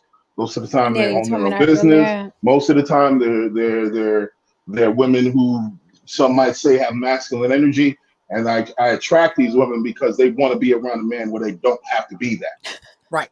Mm-hmm. Exactly. They want to be around a guy where they don't have to be that, because most of the time they're around a guy where they have to be that, where they have to take care of that guy, where they got to get a motherfucking their car, where they got to get, you know what I mean, pay somebody's motherfucking baby, you know what I mean, baby mama bill, so on and so forth. They have to be your mama.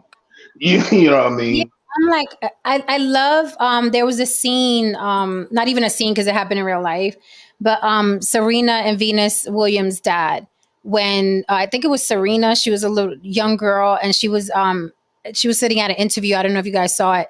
And the reporter kept asking her something about either losing or something, or how do you feel? And she answered the question, like, you know, and I'm paraphrasing, but she answered the question. She was like, well, I'm going to win because I'm blah, blah, blah. You know what I mean?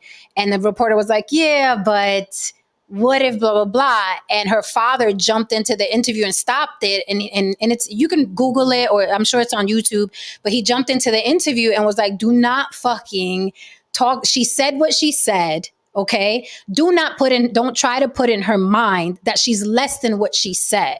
Mm-hmm. And that is how I live my life. Because let me tell you, every time this happens a lot, and I don't know if men notice that they do it. They don't. I don't know if they do it subconsciously. I don't think it's malice. I don't think it's malice.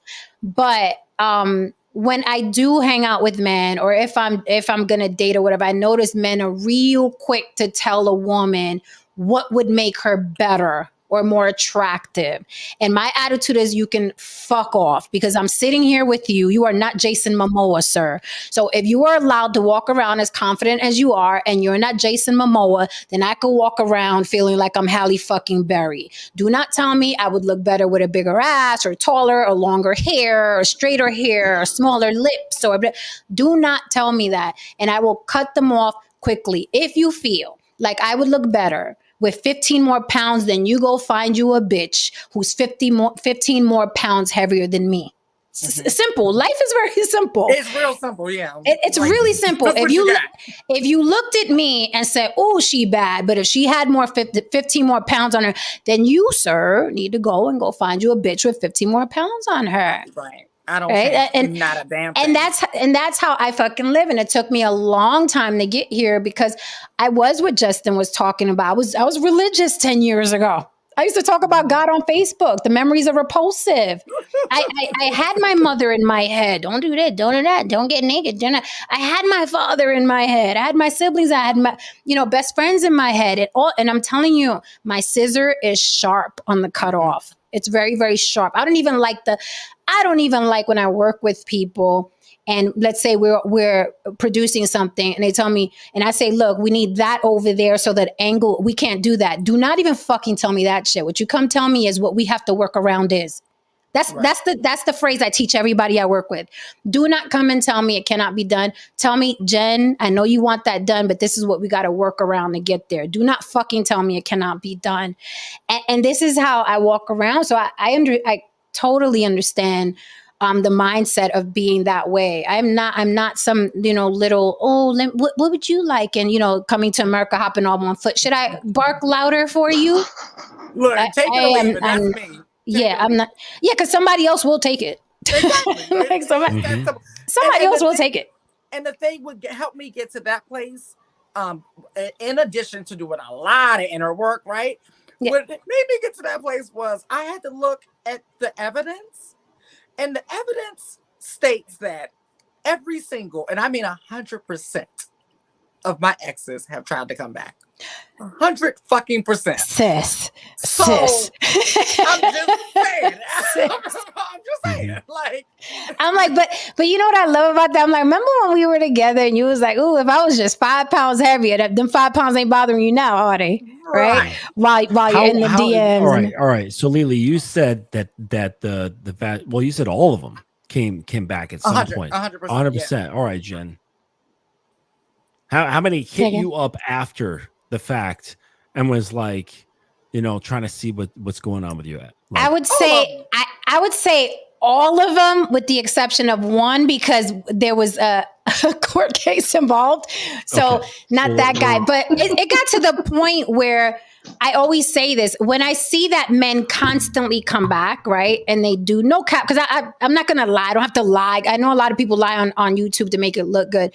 But I started thinking, man, there's something in a man's brain that doesn't understand that when a woman is done, she is done. I think men's, from what I've seen of my exes, how their brains work is, I hit it once, so I'm always able to hit it.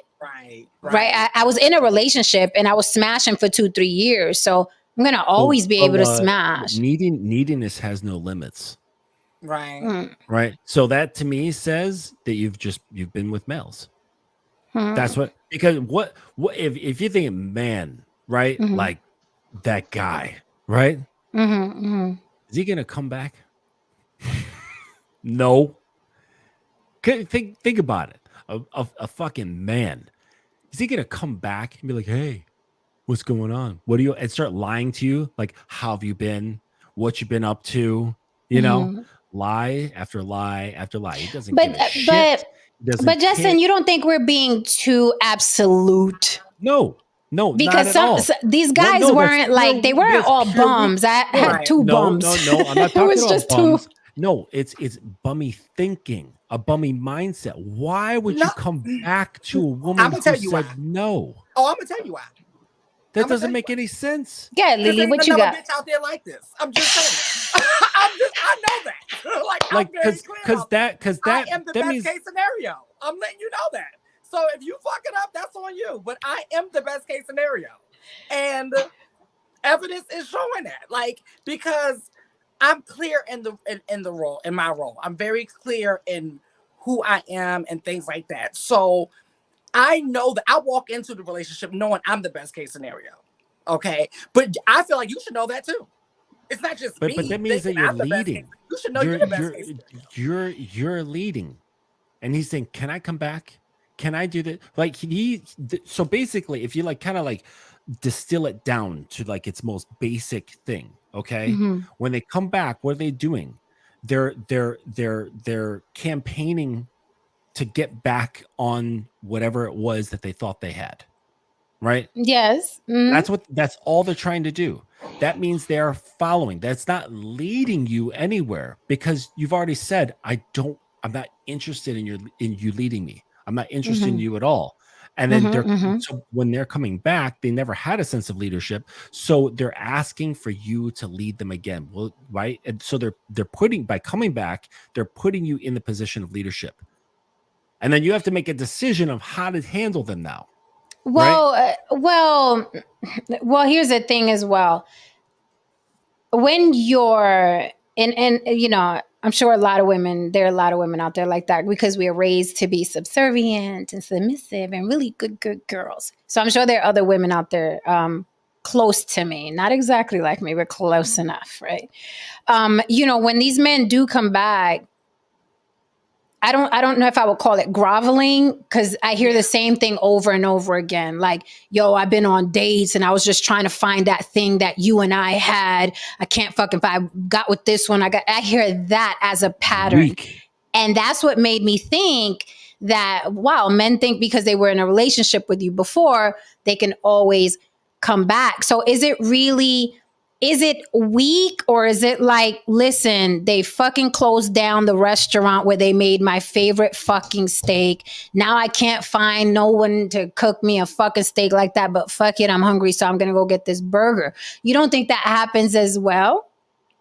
And I like what this person said in the chat. Depends on how they come back. No, because they I've come had in the back. groveling. Right, I've had the groveling and crying. I've had the groveling and crying. Groveling and crying? No, I've had the, I've had, yes, drunk, crying, knocking on the door. All right. So the ones that came back, okay, did they let you go, or did you let them go? I let them go. You let them go. Exactly. So you said, so you had an interaction for however long. You said, no, I'm not interested. Some time went by and it comes back. Can I try again? Right? Basically trying to They want that old thing back. They want your approval and access to your body again, which means you're leading them, right? Waiting for the yes, I approve, come back, right? That's what they're hoping for. It's you've not dated men. You've dated males who are looking for your approval. Period. That's all it's been. And some have had good dick. Some have had great personalities. Some have been adventurous or really cool or interesting. Okay. But at that core, there was no man. There was a male seeking validation, seeking approval, and doing what he could to stay on your good side so he can maintain the access to your body to make himself feel better about himself. Using you like a drug. Well, that sounds like one person in particular that I know. That sounds like everything you said. Please keep him in mind right now, because I'm about to ask you a question. Okay, there's one person that fits that perfectly. Now, I assume that we're both talking about the same person. Probably. Okay, so if you recall, I asked you, okay, if there was a moment in time, if this guy didn't contact you at all, and if by happenstance you might have seen him in the street, and he was the complete antithesis of what he was before when you met him. He looked amazing. Maybe he stepped out of something, you know what I mean, foreign, something foreign. Something foreign. Something foreign. He stepped out of something foreign, but the energy. Let's not even talk about what he had on and what was going on, just the energy. Okay. You can tell, like, it was the complete antithesis of what you left. What you felt that, you know what I mean, you needed to get away from. I asked you, would there have been a piece of you that would have entertained him swinging, you know what I mean, swinging? How often does that happen, though? Right? It sounds like a great movie. It sounds like a great movie. And this is this is the other point. This is the other point that I'm gonna make to a lot of men in the chat. I tell a lot of dudes, like, look, when a woman leaves you, she has a snapshot of you in her mind that's who you are. That's who you are. Point. That's and a good point. If years from then or whatever, if you become the complete antithesis of what that shot was, of what they remember you as, the energy is going to change. Yeah. If you so happen to get into a conversation with her, if so, you know what I mean? Things happen. Maybe you might bump into each other. I don't know. But if you work on yourself and become greater than the man that she left, then yeah, it's going to be a completely different discussion. Because if there's one thing a woman won't leave an opportunity. No. A woman will not leave an opportunity, man. And she usually, when a woman leaves, she usually thinks that you peaked. Usually thinks but guys think they're an opportunity based on their fitness, based on their clothes, based on their job, based on their money, which all can change and be lost. And if they're attaching their identity to it, it means they're weak. They have So let no me sense of self. ask you a question, Justin. Mm. So you don't think that there's a man out there who's well off in every way possible, good looking, dating a lot of women, and can't possibly miss that one that got away? He can't possibly miss her because he has all this abundance of pussy and options, and he's hecho y derecho, and he's a man's man. No. He will. No, a man who doesn't miss a woman is full of himself. He doesn't need her. And I don't mean in like full of self, like he has disregard for other people. I don't mean full of self in that way. I mean, he's full of self-love. He's full of self-respect. He's full of self-value, right? It doesn't need. There's like, yeah, if my girl were to leave tomorrow, I'd be disappointed, right? But it wouldn't like rip a hole in my heart. I wouldn't be pining away for days and like call her up and like, why is this happening? But doesn't age play a factor as well? I was about to say, and knowing yourself, because I mean, of course, I wouldn't be suicidal today, but 20 years ago. But I bring guys in their 20s and 30s to this awareness, right? Through you should. Right. I'm taking my experience, my education, my knowledge, and that's what a mentor does, and helps them come to the awareness faster than I did. Right. That's the whole point. That's the whole point of doing what I do. You know? And I agree with you because I, like I said, when I work gigs, I'm usually with girls half my age, literally, right? We're on set and it's like no one knows until I start talking about my age. But I school them the same way. Everything you're feeling, all that insecure shit you're feeling, all that, please get rid of it now, because it's going to take you 20 some odd years to do it. And you're going to waste 20 fucking years in between worrying about what people think about you, your face, your ass, your weight, your money, this or that, like, and that's how I talk to him, like, get on it now, because you're gonna regret not getting on it sooner. No one was around to tell me this shit 20 some odd years ago. I don't even think about anything back then. So I try to. It's good work to tell young people like this. None of this is gonna matter. With that said, remember his name. With that said, Haran Zamarco. Yes, love. Haran Zamarco. So there's no woman in your past that if you ran into and she was like, I know I broke up with you 20 some odd years ago. How you doing, Haran? And now Haran is bigger and better and more paid. Okay. So you're going to have that different energy. You're not going to want that old thing back. You're not going to be like, girl. There's one. Tell me about her, please. She might literally be the only woman in my life that I can say we matched intellectual acumen, that we just fit sexually. It was all the cylinders that I needed to fire were there. On the other hand, I did take her for granted in many ways, because I have a fucking ego problem that I need. We are Leo, so we give you an excuse. You know what I mean? Right, I'm like, you get a pass. To work on. I'm continuing to work on, and I'm continuing to understand the importance of not taking people for granted. I'm still working on my shit. You know what I'm saying? Right. And so on. And I did take her for granted in many ways, you know what I mean? And that was my bad. And we were together for a long time. But she was an amazing woman. You know what I mean? And she is pretty much maybe the only one. Yeah, the only one that I would say, maybe. All the rest of them, it's like, nah, sweetie, that ship sailed. We did that dance. Take care. I hope your $40,000 a year husband is working out for you, and I'll see you around. I'll see you around. That's terrible. Oh God, yo, New Diamond be going in. I know, right? Yeah, losing it. So yeah, but I get it. You know, that's what happens when you deal with a lot of males who are just completely led by sex. Justin is like, they're all males. Fuck it. They are. You know, he's making some good points here. Absolutely, he always does. Mark Randall. Everyone has the one that got away. No, you see, women are supposed to say that, where they go, "Shit, that was the dude.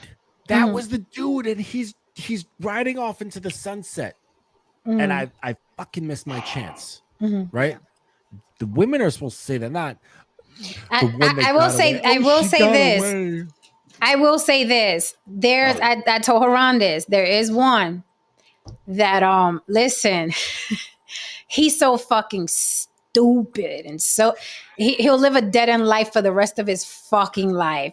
But I would have still hit. I would have still let him hit. I would have stepped today. Like I would have maybe, I don't know about a relationship, but the connection was motherfucking bananas. But he insists on being a bum. He insists, like he does everything possible. You ever seen a man like work really, really hard to achieve things and get things? I've never seen someone work so hard to be a bum. Like he works at it. Yeah. It is not happenstance. It is not happen. It is not coincidence. He's probably watching. He's probably watching. But okay, well, I don't know who this person is. Yeah, but he'll be like, oh, you know. But just like, when you run into somebody 2-3 years later and they're either at the same place or doing better, this motherfucker, like every couple of years I run into him, he's doing worse than the other 2 years. Like a whether it's disease. Yes, whether it's financially or now he's in a bind with another woman or just worse. I was like, I didn't think that was possible. It's just stacking bad choices is what you're yes, saying. Yes, the older we get, the worse his choice get. But I would say he doesn't even know. He doesn't even know. Well, he knows now because he lurks. He doesn't even know, but I would have threw this thing on him. Okay. Like I would have threw this thing on him. Like it was, but I can't bring myself to open up for a man that is so fucking comfortable doing life so horribly. Like I am a desert when I think about him now, like a fucking desert. But the chemistry was so good otherwise. I would have still been there to this day, but I'm like, no, I'm not opening my purse for you any fucking more. Fuck off. I got one that got away. So I got one that got away relationship wise, right? Then I got the one that I would spin the block sexually, right? Two different guys, right? So the one who got away, the thing with that was I met him when I was way too young. And so all of the things that he was bringing in, that he was willing to bring into my life and that he was bringing into my life, I wasn't ready for. Like I was young. I wanted to be young. I wanted to party and all of those things. And we were together. So I broke up with him. He came back. He kept trying to come back, kept trying to come back. And then it wasn't until I got a little older that I realized like, oh, wow, like that was the one that got away. Now we fast forward to today. We're back to another place where I don't even want those things again in my life. So it's very interesting because I'm not the place that I'm at now. I'm not interested in a traditional monogamous relationship, but he was very like, if you want to go through the textbook of the traditional monogamous and provider and I mean, he had all the things. He had all of the things. I was just young, and I'm like, I don't want to be with one guy and forever and all that. Like that's crazy. I was 20. I don't know if I got one that. I don't know if I got one that got away. I know you just explained. It's impossible because you just explained that 100% of the men you dated have all tried to come back. Yeah, I don't have a guy that I'm like, damn, I fucked that up. Like I don't. Means they pedestalize you, so you can't possibly think this way towards a person that pedestalizes you and chases after your coattails because you're in front of them. So who do I need? I just want to mention something. Who do I need to date, Justin? I will Let talk me about know. that later. We'll talk about that later. I'm sorry. What's that, Haran? I told her we'll talk about that later. Lily, I want to know what kind of guy do I have to date? I want to talk about the look on your face when I said if you bump into the dude, you know what I mean, years later, and he is the shit and he's the complete antithesis of what he was when you left him. There was anger and visceral disgust on your face where it was like, how dare this man No, it wasn't what you thought it was. Nope. Spill the was tea. it? Spill the tea, What Lily. was Spill it? the What tea. was it? I'm gonna tell you what it was because I've had that happen, and I'm like, oh, they try to abracadabra you with all the look I've grown up and I've glowed up. Oh, And I got okay. these Oh, he did the external- dance for you. He threw it in front of your face. See, that's a Right. different thing. That's a Well, different thing. Don't try to throw it. No, he didn't What? do that. No, he didn't do that. When I'm because it was obvious, right? It was Oh, obvious. okay. Okay. But then after like a few minutes or a conversation or a day, you realize you're still the same person. You're still. Oh, you see, that's different. I'm not talking about. The reason why I'm using the surface is because if you change yourself internally, it's going to show on the surface. Now, see, if you're still a goofy, you're just basically changing your fucking clothes. If you're still an idiot, you're just putting on a suit. You know, I'm talking about if the man actually changed his life and he became a better person. Oh. If he became the antithesis of that, what he was prior to what you knew of him before, he grew up. Let's just say that he became a goddamn man. You know what I mean? That is what I'm saying. What's sad about that is that that's a big if, and from based on my experience, because like I said, I had 100% try to come back and 0% changed. Mm-hmm. Oh, wow. All of them. That's why I'm not with them. That's why I didn't give them the. There's one guy I kept doing the circle with, right? That's just because where I was at in my life. But it was the same thing with him. You know, he kept. Oh God, whatever. But you know what I'm saying? Like they all would come back, and then it didn't take me long to realize. Like I remember now. I know why I left you. I get it. I remember. But I will say this to the men in the room: the worst thing you can do is change yourself to get some woman back. Don't do that. No. You know what I mean? You should evolve just for and yourself. I don't think that they did that. I won't go as far as to say is that they changed for me. I just think that their life got better, but then I realized they didn't get better. That happens too. I think with my my very first relationship, I was too young to be in a 13-year relationship. Like I started at 17 years old, and we were together 13 fucking years. Okay, the 13 fucking years. Too young at 17 but I feel like it preserved me in a lot of different ways because I was locked down that whole, in the teens, the 20s, right? But I outgrew him, I would say, and then he started panicking and started, like sand, when you hold on to sand and the tighter you hold on, the more spills. And I was like the sand. And then he would try to like bring me down and make me insecure. That way I would stay with him. And I was like, no, I'm gone. So he ran off, I guess, rebelling, and married a chick I heard looked like me, according to his family. He was like, she looks like you, except she's like boring. I was like, well, that's what he needs though. Like he needs me, but boring. That is what I'm glad, And then, after he got married, Haran, when you was like really crying, he's the guy that came back crying, like with his wedding band on, crying, drunk, crying. He was like, I want my family back. I want you. I was like, you, sir, have a wedding ring on and you need to go. I was like, you need to go back to whoever you married, sir. And you need to go now. Like, but he was just like bawling. And I'm like, no, motherfucker. Because when I was with you, I was telling you to chill. Like, just fucking chill and let me, you know what I mean? I fucking met you when I was 16, 17. Like, I'm going to want to explore shit and do shit. And it wasn't even explore shit and do shit with other men or date anyone else. It was still like, I want to rock with you, but I want to go fucking on a mountain. I want to fuck on a mountain now. And he was just like, it's a slutty thing to do. I was like, oh, we're not going to work out. No. Yeah. So that's the judgment, right? Lots of judgment. Yeah. Lots of judgments. Yeah. See, they can't handle that, right? You hear any kind of judgment, they haven't gotten around enough, right? Right. You have enough experience with women, you realize, like there's a lot more that's going on there.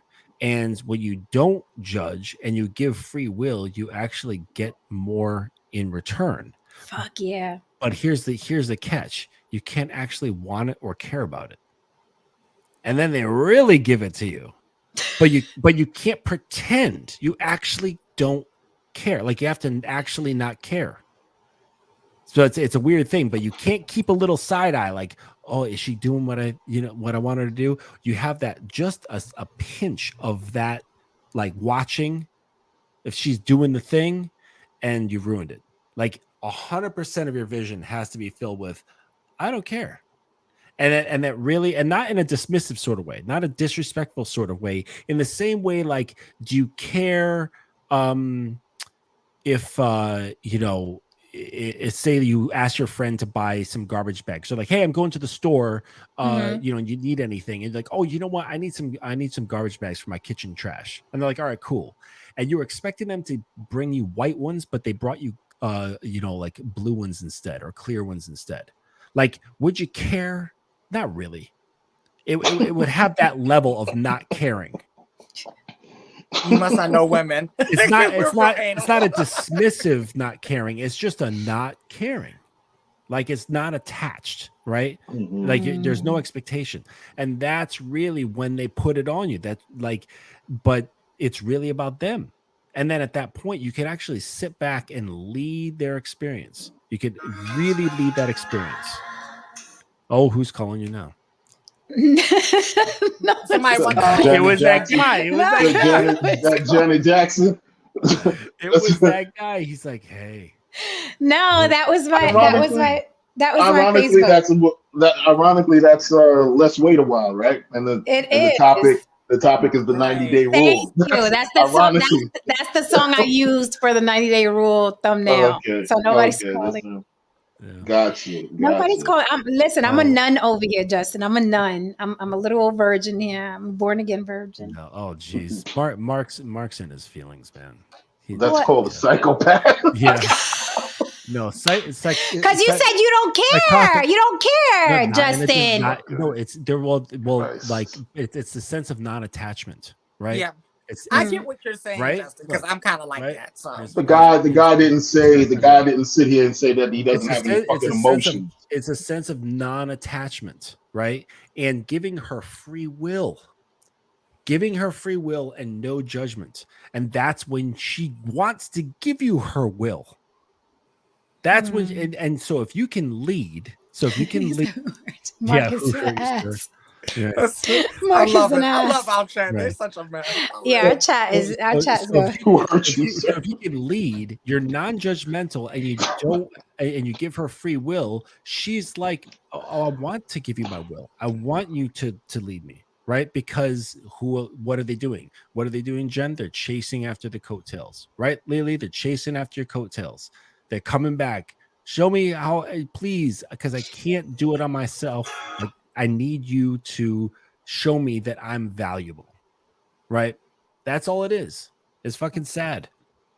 He says fucking sad. Right. Look, I've seen it. Sadly, I've seen in my experiences, a lot of Black women deal with self-esteem issues because they deal in a particular society. Do we need a race bell? Possibly. They deal in a particular society, and they deal with a particular sect of Black men, not all Black men, who spend a great deal of time trying to bury their self-esteem. And they're looking at magazines, they're looking at images that might be the complete antithesis of what they appear to be beautiful. There's these image standards that they can't live up to, and so on and so forth. So a lot of times, they might appear to be combative. They might appear to be overly aggressive. But a lot of times, what they're trying to do is combat against that, and be defensive against a lot of these ideas that are trying to tear them down in society. And a lot of these brothers that I see, and I see some sisters do it with white men, but I'm sticking to this point right now. A lot of times that I see there are a sect of Black men who deify white women and deify other women of other cultures, and at the detriment of trying to tear down Black women. So there's a self-esteem discussion going on over there as well. So what is that? Is this the comment you're referring to? Says nobody waits past the first night. Men expect sex the first night. In fact, I've heard Black men say that if they take you out to dinner, then there's going to be sex or else. I've seen that too. I've seen that Sex online. or else. Yeah. Again, Sex or else. again, ma'am. I'm sorry if you've experienced that. You know, I'm saying I don't say sex or else. I'm not. Sex or else. Sex or else after this Capital Grill. Right. Like, wait a minute, you want cheese on that? Oh, that's head. That's you going into head territory. You gonna put cheese on that? Like I'm not that guy. But I want to get a shirt, a Capital Grill shirt. I'm gonna wear it. Right, Rob Beal was like, or else what? We don't want to know or else what. Or else they're gonna like break your arm. They're gonna put you in. Like what is the or else? Like because I'm packing, we could play or else. So let's listen to this one more time because Haran, you weren't here, but this is the kid. Look. And for a man to vet you, it is the standard to spend money. Okay? For me to get your time, I have to spend money somewhere. In most cases, I gotta take you on a Capital Grill. That's gonna cost money. I gotta take you at a place that you deem is valuable for you to sit at. Right? Which is going to cost me money instead of saying, hey, you know what? The realistic thing is if we just sat here and talked to each other for 90 days. And I'm like, okay, cool. If I FaceTime you, I can't FaceTime you more than, once or twice a week unless I had actually started to invest money in you for 90 days. I'm wrong. So I'm not saying that your box is in exchange for money. What I'm saying is that for me to actually get your time, I have to spend money. But yeah, I can spend your money and get your time, but never get nothing out of it. Is not fair to a man. I'm not FaceTiming nobody for no fucking 90 days. What do you have? But he is saying her box is in exchange for money while saying that's not what he's saying. I'm not. That is. Look, I don't know what these young boys are right now. I mean, if y'all dealing with these kind of guys, ladies, my condolences. It's the modern man. It's the modern man. The school of men. The school of men that I come from, that I've been mentored by. You jump in the water, you make something shake. You know what I mean, and you control the situation, and it goes in the situation, and it goes in the direction that you wanted to go into. If it doesn't, you keep it pushing. I don't know what he's talking about. You know what I mean? Is this the 90 days or else guy? Is this the kind of guy we're talking about here? It's gonna be head or else. Like, I don't know. I don't know. Or else you're gonna get tased. Well, first of all, he's gonna run off on one of the First of all, homie, if you had any kind of culture and you had any kind of taste, you don't have to take a woman to a chain or whatever the fuck it is that he said. Capital Grill. Capital Grill. You could, you know what I mean? You can take a woman to an unknown, very high class, foreign restaurant if you were cultured, you know what I mean? I actually took one to a woman that actually I didn't even know had a piano, and that was one of the nights where I got sex that same night. Wait. Jumped on the piano. Haran, you sealed the deal. Nice. I jumped on the piano. I didn't know I had a piano, so I was there. I was like, yeah, this is nice. She saw those fingers moving. She's like, I want to see those fingers move. But Lily, that's the whole point I'm saying. Right. Why brothers ain't sitting down and understanding it's about providing the experience. You have to understand how to create an experience. Women are into experiences, man. Right. You know what I mean? You can be a great look. I told this young boy, you can be three things. You can be a good guy, you can be a great guy, you can be magic.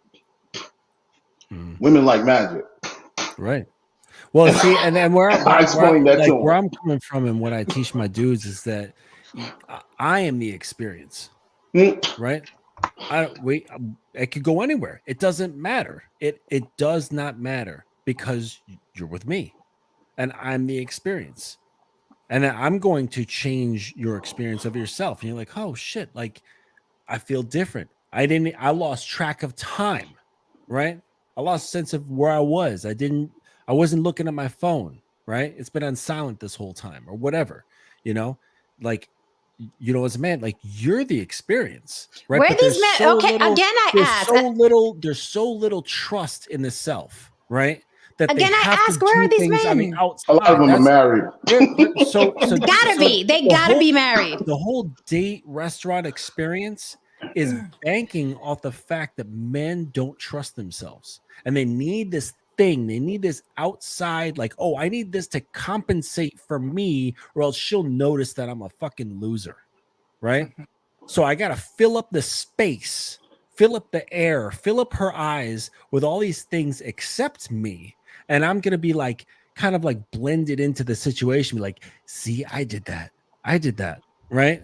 And so no. So okay, so you want her to date the fucking the putt golf? You want her to date the the club that you went to? No, you want her to date you, right? You're the experience, but they don't Right. know how to make them the experience. And that's what I was saying about the guy I just broke up with. He didn't understand that. He was Right. always making the external things the experience. And then when I was like, no, we are the experience. Like the experience is chopping up tomatoes and cooking and, picking out a movie and walking or whatever. I mean, just whatever, just being together, finding a way to be together and create an experience in that. Exactly. Doesn't that matter was what just- you're doing, you know? Also, I would say, Because I as feel like a- that on my own. Like that's me with no people. Like Yeah. I'm a whole mood. Well, I'll say this: I'm on the other side now. I've crossed over, guys.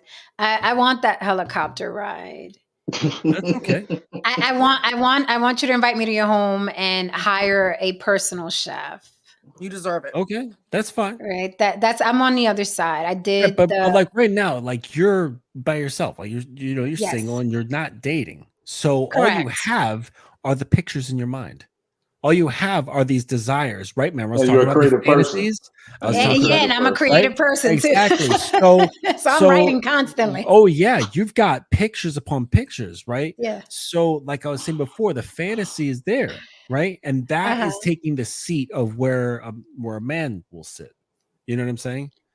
And Correct. so when these males come in, you're like, oh, I like this, I want this, I expect this. And then usually to some varying degrees, they'll say, okay, I can provide to that fantasy ideal desire to a certain percent. They don't actually say this, but this is what they do.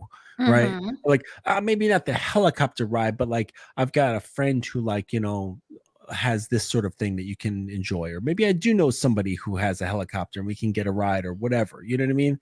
Mhm. And so it's really just them again aiming towards those fantasies, right? Mhm. So you're Mhm. just leading it. But hey, if you're fine leading in that and that makes you happy, that makes you happy. I'm gonna Right. tell you how I look at it, Justin.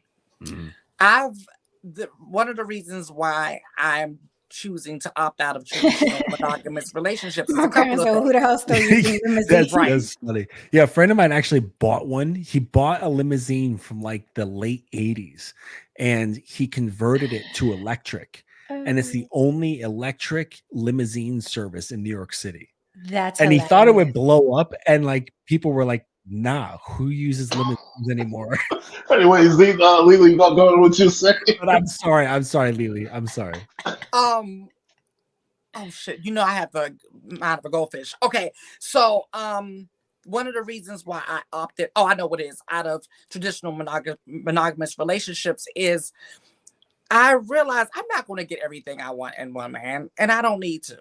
Right? I have a lot of love to give. Right? I don't have a lot of sex to give everybody, but I got a lot of love to give, right? And I got a lot of experiences. Got a lot of attaboys. Got a lot. Yeah, I got a lot of Attaboy. let's do that. So I got That's that, right? Not an attaboy. Not an attaboy. Be a little bit of that, but so I've traded trying to have that fantasy with just having experiences with no expectations. Let's just have experiences. We can connect on whatever level we connect on. It's organic, it's easy, and it's actually been more rewarding because it's just no pressure. I'm getting the experiences that I want. And it's just that simple. But that's just for me. I mean, and everyone has their own things, but that's what's been working for me. I love that for you, Lily.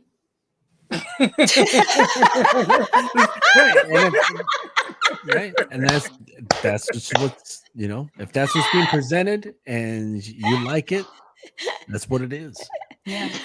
Because after I get up and leave, I'm like it's one or the other, man. Either you're gonna be fucking fine with no money, or you're not gonna be fine. You better have some fucking money because I'm gonna need some experiences to deal with your face. But see, that's what I'm saying. Like, one guy is the guy with all the money, and then one guy is probably the homosexual with the good dick. Because it seems like that's what a Beck. It's always these guys. Always. What is it with the homosexuals and the good dick? What the fuck? It is like. Well, that's most of them. That's the only card they got to play. It's so true, because and they think that's the only thing that they should play. Homosexual dick it's toxic. It's the best, hands down. But they're always at the mercy of a woman.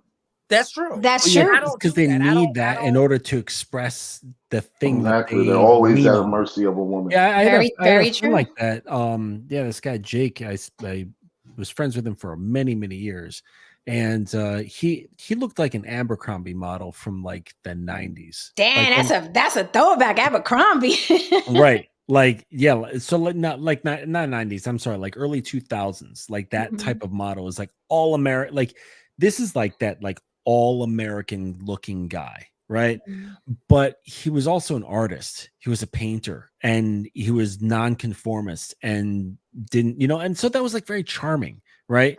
But he's also just this like really good looking guy, and women would just fall to his feet constantly. And so he utilized it, and they paid his bills. They put a roof over his head. They fed him. They bought him clothes, right? And nothing extravagant or anything like that. But they were facilitating his life, basically. And then he would shack up with one of them. They would never move in with him, but he would move in with them. And then after a while, like maybe some months or like maybe a couple years, if at best, they would just get sick of his shit, and then he'd be homeless for a little while. And then, like crashing on people's couches until he'd go to a party or a bar and meet this other love of his life, right?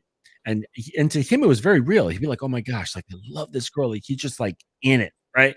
And then that girl would be the next thing to take care of him. And that's how he's been going through life until he's gotten too old. And now he like literally lives in a van down by the river. Kid you not, literally lives in a van. Abercrombie is in a van by a river. I believe it. Yes, I believe it. Yep. Because I mean, if you play that game, eventually all those things that you're playing with are gonna fade. Right. And that he has no means of dealing with life, so he has to like make do. And he's a minimalist kind of guy, and he's kind of accepted his lot. I mean, he's in a van, and he's actually quite peaceful now after he kind of let go of like a lot of stuff inside him. But the point was that I watched him go through his like 20s and early 30s, and women were the reason why he could exist, right, without being in like a homeless shelter, right. Damn.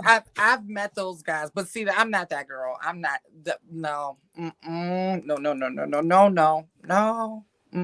Yeah, but that's another thing that the homosexuals are great, right, for a little while, but then they get on your nerves. Like I know they perfect their dick game to get the women and get the women. You know why they get on your nerves? But then after a while, it's like, it's a list of reasons, Haran. I'm about to say. Well, I'm going to tell you one of the main reasons why he gets on your fucking nerves.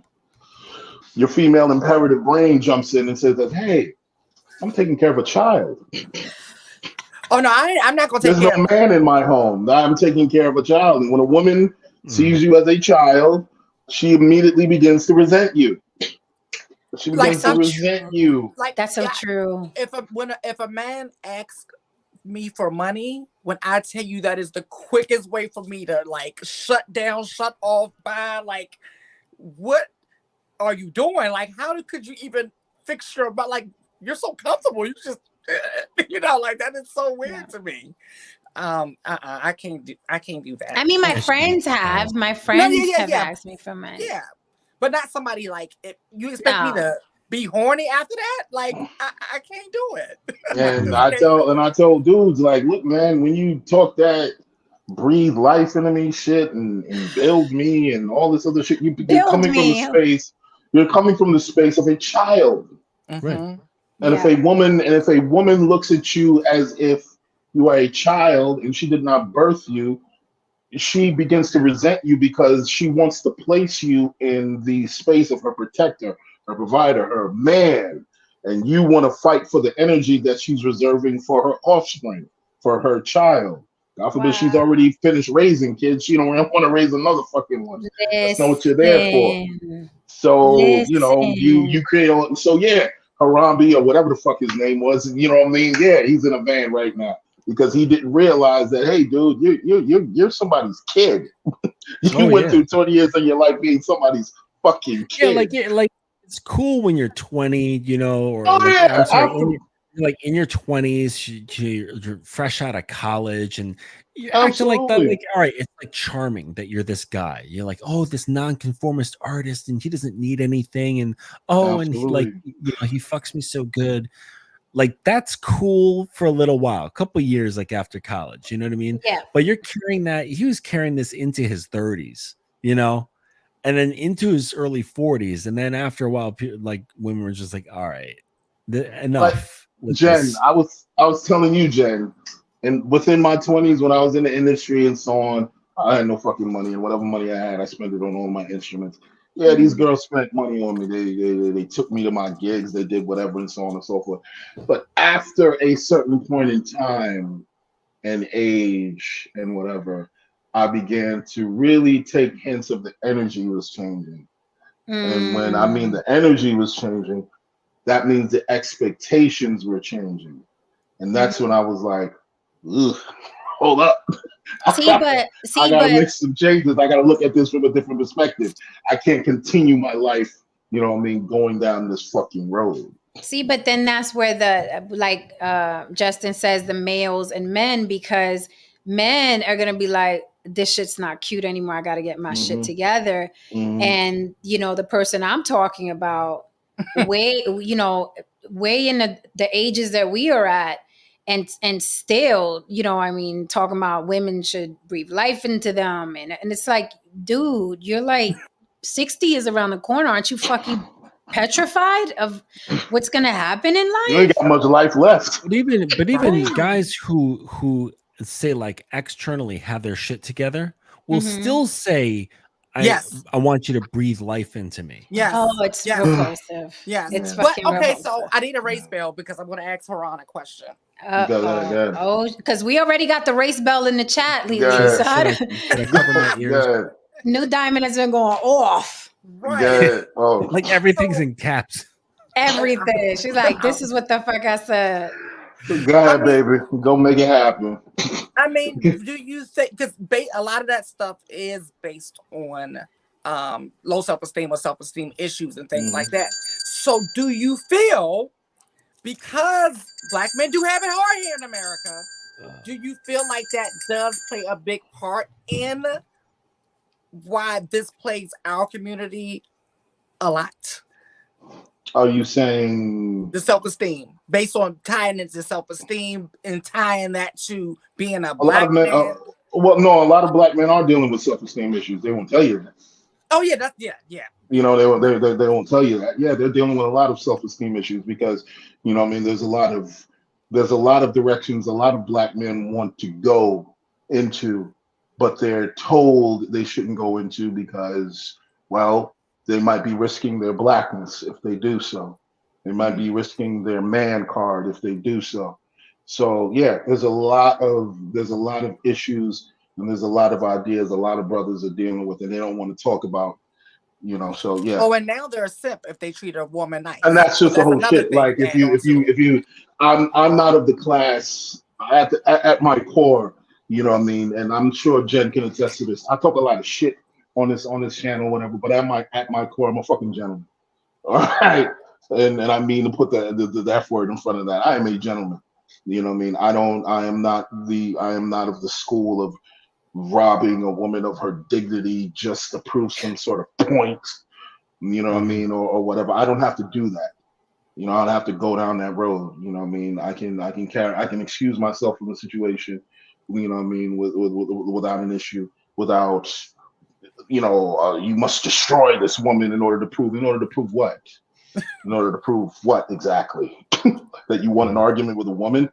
Mhm. So These men that argue with women, oh, like That's a whole I'm other just show. not of that. I'm just not of that school. I don't know. My thing is that, those same guys, very rarely do I see them have the same energy when they're in a room full of men. right, And, right. and when I mean in a room full of men, I'm not talking about online. No, I mean when they're Yeah, physically In in a person. room, in right. person, with a room full of men. A lot of the bass that these guys have in their voice, trust me, they're not gonna have that in a room full of, actual men. But that's another topic within itself.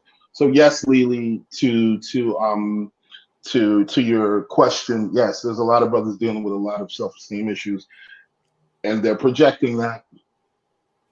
Yeah. Onto the women and each other. The thing with self-esteem is the first word is self. So the only way to get self-esteem is through the self. That like the only way through the problem of the individual, the only problem of you is you. Like you're the only one that can take you out, right? That's it. Like there's no one, no thing, no drug, no thing you can listen to, nothing you can watch, no book you can read, nothing, no prayers, no religion, nothing can take you out of a low self-esteem than the self. You literally it's an oxymoron, but you literally have to pull yourself up by your own bootstraps by reframing your mind and doing it again and again and again and again and again, just like they do like the Buddhist prayer beads. You ever see them that they're thumbing those Buddhist prayer beads? They're sitting there, Catholics too. right? Yes, and they're sitting there and all doing mantras and they're drilling shit into their minds to start changing the way they think and perceive themselves and the world around them, right? And their beliefs, right? Mhm. Because what you believe is what you perceive. So if you believe a certain thing about yourself, that's how you're going to perceive yourself. Yeah. So you have to actively change your beliefs, which means cutting off influences from the outside, because all that information, the things you listen to on YouTube, the news, the radio, the people, your family, all these things can influence the way you believe about yourself. And that will change how you perceive yourself. So in order to, you got to like clear the slate and stop listening, which means cutting off certain things. You have to risk cutting off family, if even just temporarily. You have to cut off certain influences, certain people in your life, certain bits of information to try to like minimize the slate or clear it at best, so that then you can start putting what beliefs you want in there. Right. Yeah. Which also means getting rid of the fear of disappointment. Like, ooh, right. Jen, you went through this, that battling that fear of disappointment. Ooh, I'm not going to claim being Christian anymore. What's my aunt going to think? What's my mom going to think? What's my friends going to think? What's the pastor going to think? Or whoever it was, So, but you can't face that struggle until you've kind of come to like you have to like clear the arena, and it's like, okay, now I'm clear of the distraction. I can face this. And that's when you can start dealing with that and start reprogramming how you believe in yourself. But it can only be done by you. There's no one can help you. Like you can have friends to support you and be like, hey, you got this, but no one can actually do it. Right. And that's the problem. Right. That's it. Like there's no other answer. Yeah, and that's the problem right there, because everything in our society is externally based, and it's feeding you these subliminal messages. It's like, oh, you just get this one more thing, and this is when you're gonna feel better about yourself. Yeah. You get this relationship, you get this car, you get this whatever, and that's what it is.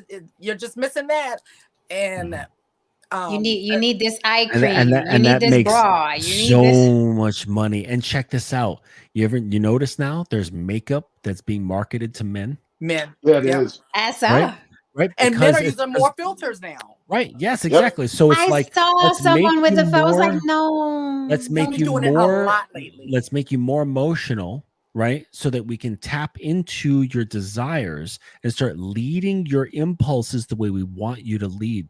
And now we can start making more money off of you, because men, for many decades have not been big spenders, right? Guys will just like we'll get like a couple of pairs of shoes and we'll wear them down to like the soles have The holes in nubs. them. And then be like, okay, I need a new pair of shoes, right? Yep. Like those work That's my boots, kind of man. those work boots will be destroyed when they get replaced. You know what I'm saying? But now that's been shifting slowly over time, right?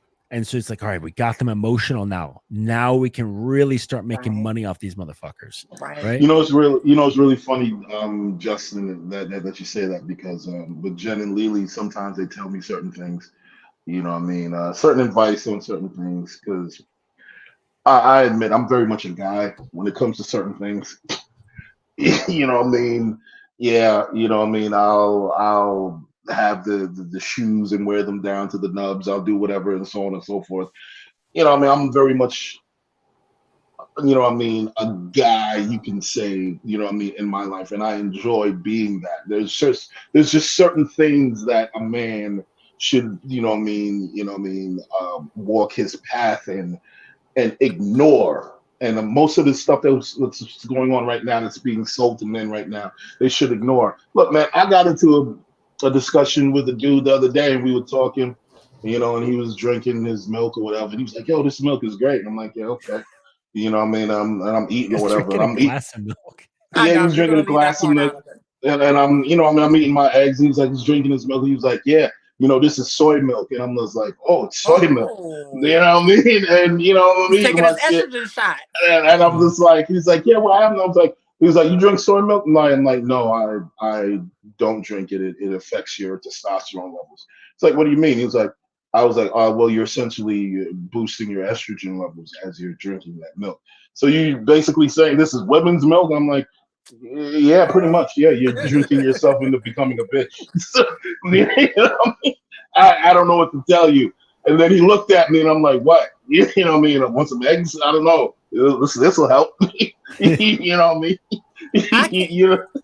You know, I can't, like, that whole metrosexual thing, when that started to get ushered in, I was very concerned, because I want to be the one to say, you know, hey, let's go shopping, try this or put this sweater on or whatever. Like, for instance, my bestie and I was out yesterday on our walk, and we saw a couple, male, female, and both of us did that. It was something, I forgot what it was with him, but we both kind of snapped, and we was like, what is she doing? Why is he looking like that with her right there? Because we expect for him to look like that by himself. But with a woman, it's like, girl, like that's what we do. We think about that. We think about your shirt that's, you know, whatever. We think about the shoes. Hey, babe, it's time for a pair of new shoes. You know, like, that isn't really your job too much. Like, I don't mind a man that could put together something, but if you're in the mirror just as much as me or more than me, there's a problem. Like, I can't do that. I'm not. You know what's my petty reason to not date somebody or like get turned off quickly? It's petty. It's super petty. If I'm like scrolling your Instagram or your Facebook, one, you have a lot of pictures, and two, you have a lot of clothes. Yes. Like, I know it's petty. I know it's petty. But if I see a guy who constantly is like, has a lot of clothes and is like, shoes always match the thing, that if he has a lot of clothes and he's Let me ask you something. It is a turn off. So wait a minute, Jen. Let me ask you something. Okay, let's for example, let's say some of the outfit ideas that you sent me in the past. Mm-hmm. Okay, what if when you came to my Facebook page, you saw nothing but that, or my IG page, you saw nothing but that, and all of these other things, and extreme color coordination, you would be like, that was kind of like, I can answer that. I've seen your IG page. We got like, what, 5 pictures on there? Yeah, I got about like 5. Okay, that's because you're not that guy. So you know what I'm saying? Like, that guy is that guy. He's going to have 100,000 pictures of him, half selfies, half outfits. That is such a turn off. It is such a like, that's a hard no. Like, I don't know angles and shit like that. Yeah, I don't know. I've listened. Some guys have tried to talk to me, and I promise you, and they were like, "Oh, okay, there's a cool looking guy, whatever." And then I go to his Facebook page or his Instagram. I'm like, nah, you got too much clothes. Mm-hmm. Mm-hmm. Because I feel like I'm out here to marry I with you. swear to you. Oh, I'm with you, Jen. That's a hard no. I swear. It's like every picture is a new outfit in the little pocket that I'm like, no, we're not gonna match because I'm going to spend 3 hours in Walmart. Right. Right. We're not gonna match. Like, and that's another reason why you're not gonna like me. I'm not gonna like you. Like that's another reason. As a man is showing me where that's a big part of his identity. Like he attaches that to his self-esteem and his identity. Okay. So that's my issue then. It's not just the clothes per se, but it's like like him being able to dress and match his shoes with the thing, and every picture is a different color. To me, that's like, this is who I am. This is my personality. Unless you're a stylist. If you're a stylist, because I know a guy he's literally a stylist. That is what he does. That's a different thing. He's advertising his shit. This is what I do for a living. But just a regular guy that it's like, yeah, I got paid again. Let me go buy 10 suits. And I don't know. I'm petty. No, I am too. I'm petty. I can't unsee it and I can't get past it. I've tried. You know what? You're just not the first women that I've heard say this shit though. Like I told you, I knew a girl who dumped a dude. He was like, because she literally say she caught him on his IG smoking hookah like a bad bitch, and she was like, she ain't one. Listen, men don't realize how easily we could get turned off. It be the littlest shit, and he won't even know. And I'm like, if we're already out with you, I start backwards. Women are like, I don't know you. I don't trust you. You start at 100 with me. I give you 100. Here's your 100. And then what you do with that 100 is your business. That's funny you say that, because that's really a lot of the case sometimes, where the guy really, if you're already going out, there's like at least a certain level of interest. Okay. Yeah, you're at 100 or something. Or I'm just saying, like, I don't know what it is. May not be always 100, but enough to be out with the guy, right? Mm-hmm. And really, most of the time, or a lot of the time, he just has to not fuck it up. Yeah. Right? But they end up talking too much. Yes. And asking you stupid questions. Oh, the stupid questions, Justin. Justin. You know the one I hate when someone slides in my DM and then they'll I'm talking, this question literally drives me nuts. What do you do for a living?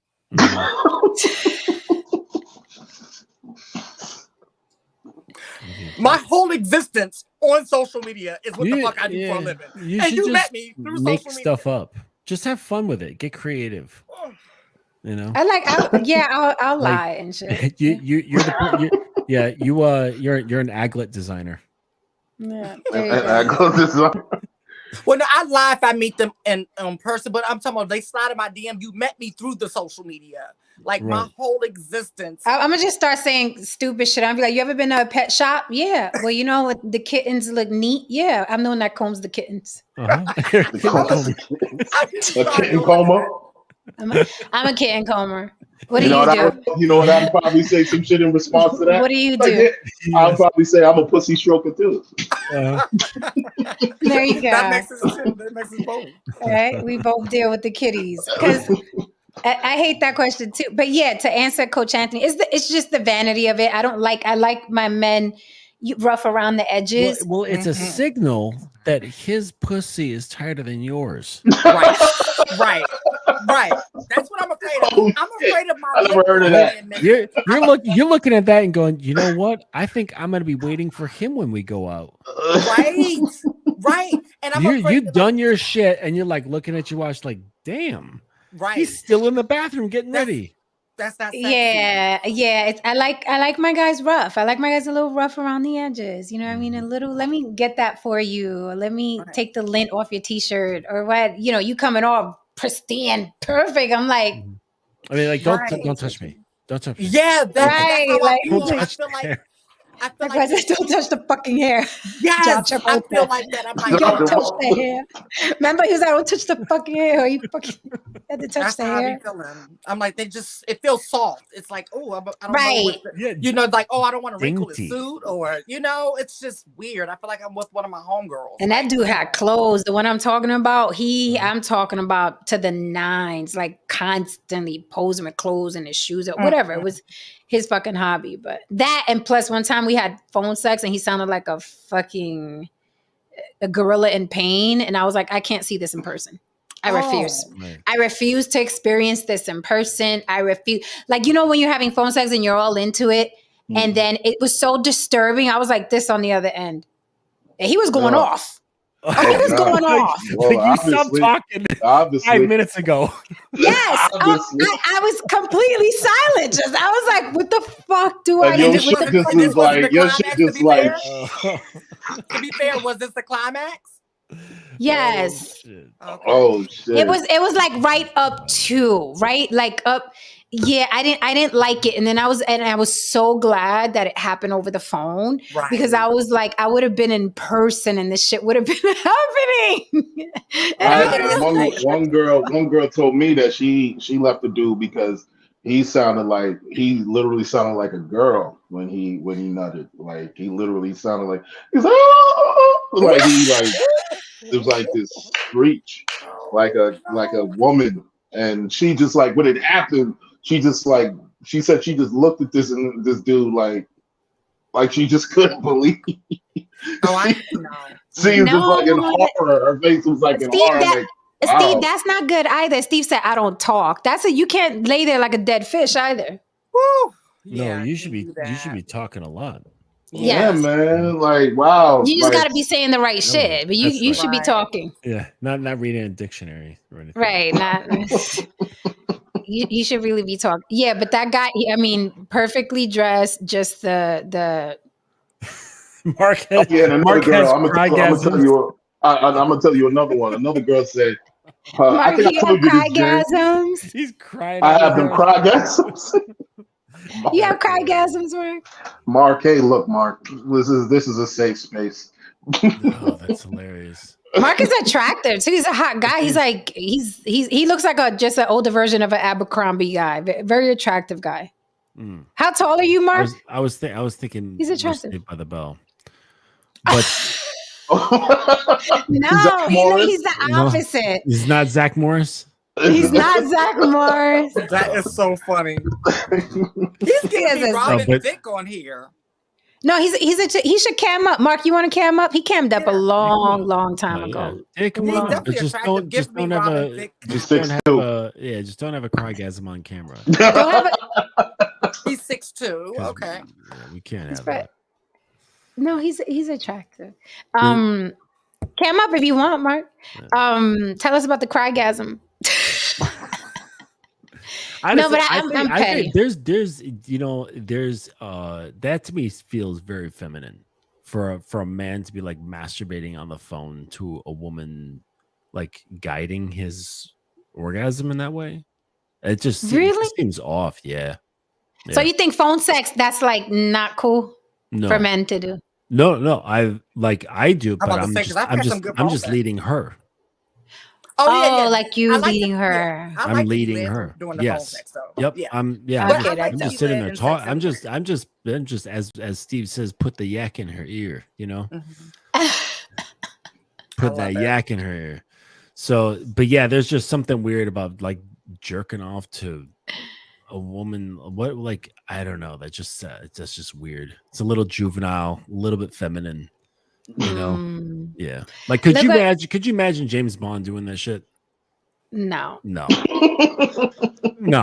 But you could imagine him talking a woman through. Right. Yes. Right. I can imagine that. Right. Yes. Yeah. Rodville said, "Y'all just told him be himself. Now the ninja got to talk." That's different. That's different. Well, usually people don't talk because they don't know what to say because they're not actually being themselves, right? Or they're. I would say this. I would say this. I think a lot of men could benefit from spending a year of just experiencing different cultures. If you have the means, go to different places in the world, read different books. Learn a new language, just accumulate things, accumulate new ideas and so on and so forth. You can come back after that. You could probably be an interesting person.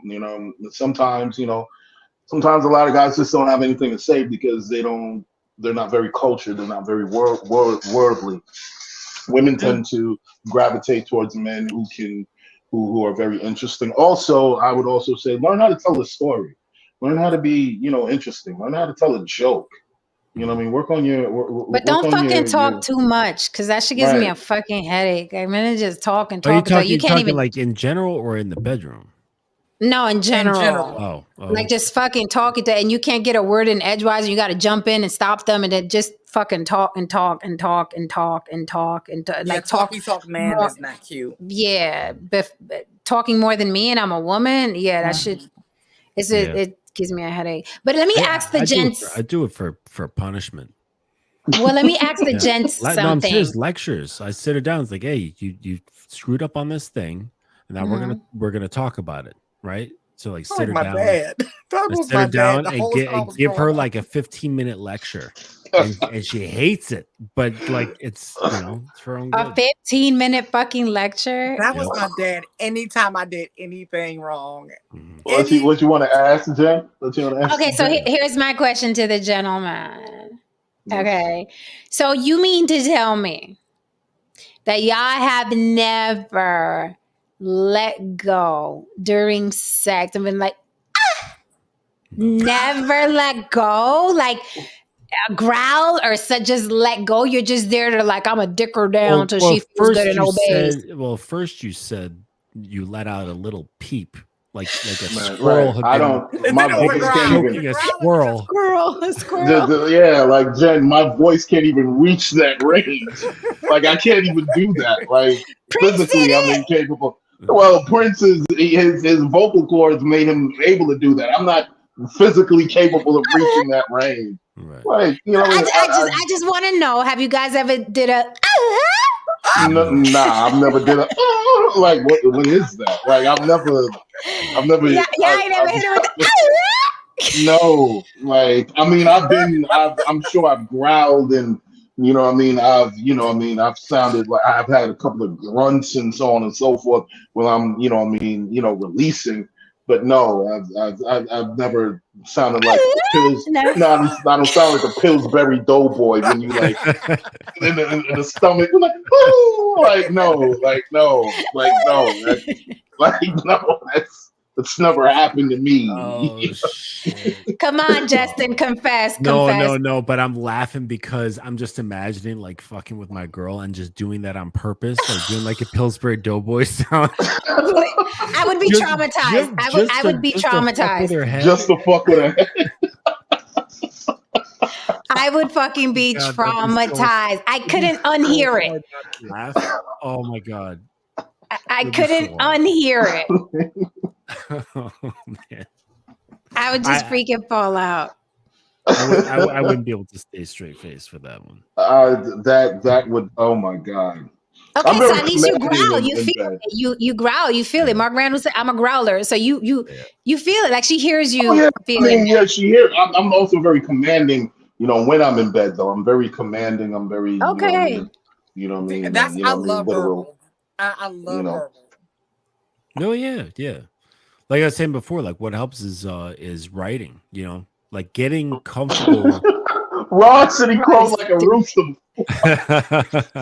He's so stupid. I'm done with y'all. This chat makes no fucking sense. They got no chill. That's what the problem is. At all. They ain't shit in the chat. Oh my god, man. Mark said I sounded like Michael Jackson. Oh, can you imagine a neighbor? You're like, oh my god. Oh my god. What the fuck is going on over there? Oh my god. Dude, New Diamond is just like on this other train. she's just flooring it over there. However, I heard a woman. She's lining up the black man and just hitting the accelerator. Boom, boom, boom, boom, boom, boom, boom. Popping into 6th gear and flooring it. Like we're over here laughing about animal noises, and she's like, most black men just want a nut. Okay, like sis. That's why I just leave her alone, man. Let her live. Just let her live, man. Well, listen, every man wants a nut now. Every man wants a nut. She just need to get it out, man. I hear you, baby. Bob Dole, taking us back to the topic. If a person is genuinely attracted to someone, I highly doubt that person would wait 90 days to hook up. That is true. Did That he is not the true. president? Yeah, Bob Dole. Yeah. Mm-hmm. Oh, I remember See, that. everybody pulls up to the block. Exactly. Yep. Ross, I wasn't much louder than that. All right, Ron, I don't know. We about to hang out. All of us about to hang out in July, and I'm gonna be listening to the door in your room. If I hear, I'm kicking the door down. I mean, I knew it. Wait a minute, bitch. Wait a minute, bitch. I knew it. If you hear that shit, feel free to kick the door down, because I'll be as surprised as you. We both gonna be in shock. That pussy must be incredible. That shit must be the shit that they talked about in the Bible. That shit that got us all fucked up. Oh God. Oh my Shit. God. Shit. The Eve Apple pussy. Right. But, I mean, that shit. ruined the I world. mean, oh yeah, we gonna make sure we have multiple bathrooms, right? Yes. Oh yeah. Okay. Listen, y'all do Right. what y'all gotta do. I told you I'm just coming to visit. Maybe like two or three That is my bathrooms. sanctuary. I'll be in there.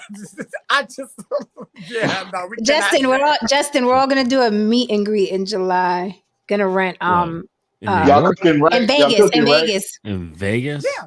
In We always said Vegas. we were cooking. I buy the food. Yeah, we cooking. I buy the food. No, Gotta I'm not cook. coming to Vegas. But yeah, man, Vegas is so weird, man. I like It that is. place, but it's so strange. It's So I've different. never It's been to no other Vegas. place I've like never- that. I've never been to Vegas before. Really? Nah, it's been Yeah. I've never Ron, been it's to your Vegas. first time? yeah. Be my first time in Holy Vegas. fuck! Oh, That so- shit's gonna be fun. When I went to Vegas for the first time, I was helping Oh, my shit. friend move to California, right? Uh-huh. And she was like, "Hey, let's drive cross country." Right? I'm like, "All right, cool, let's go." And we were smoking weed the whole way there, like just one coast to the other. And so we get to Vegas, and because we had both never been, and I was like, listen, I don't want to stay in like some nice place. Like I want like that like seedy Vegas experience. We found this motel that had like the wood paneling on the walls. Oh, with, you like, got what the- you were looking with for. like with the comforter that feels like it's like super thin and it feels like paper. Yeah, I'm right? about to say Yeah. paper three It's count. like, The it's like paper you three didn't even count. yeah it had like 30 count like sheets Right. And and there was a pool in the front with no water in it.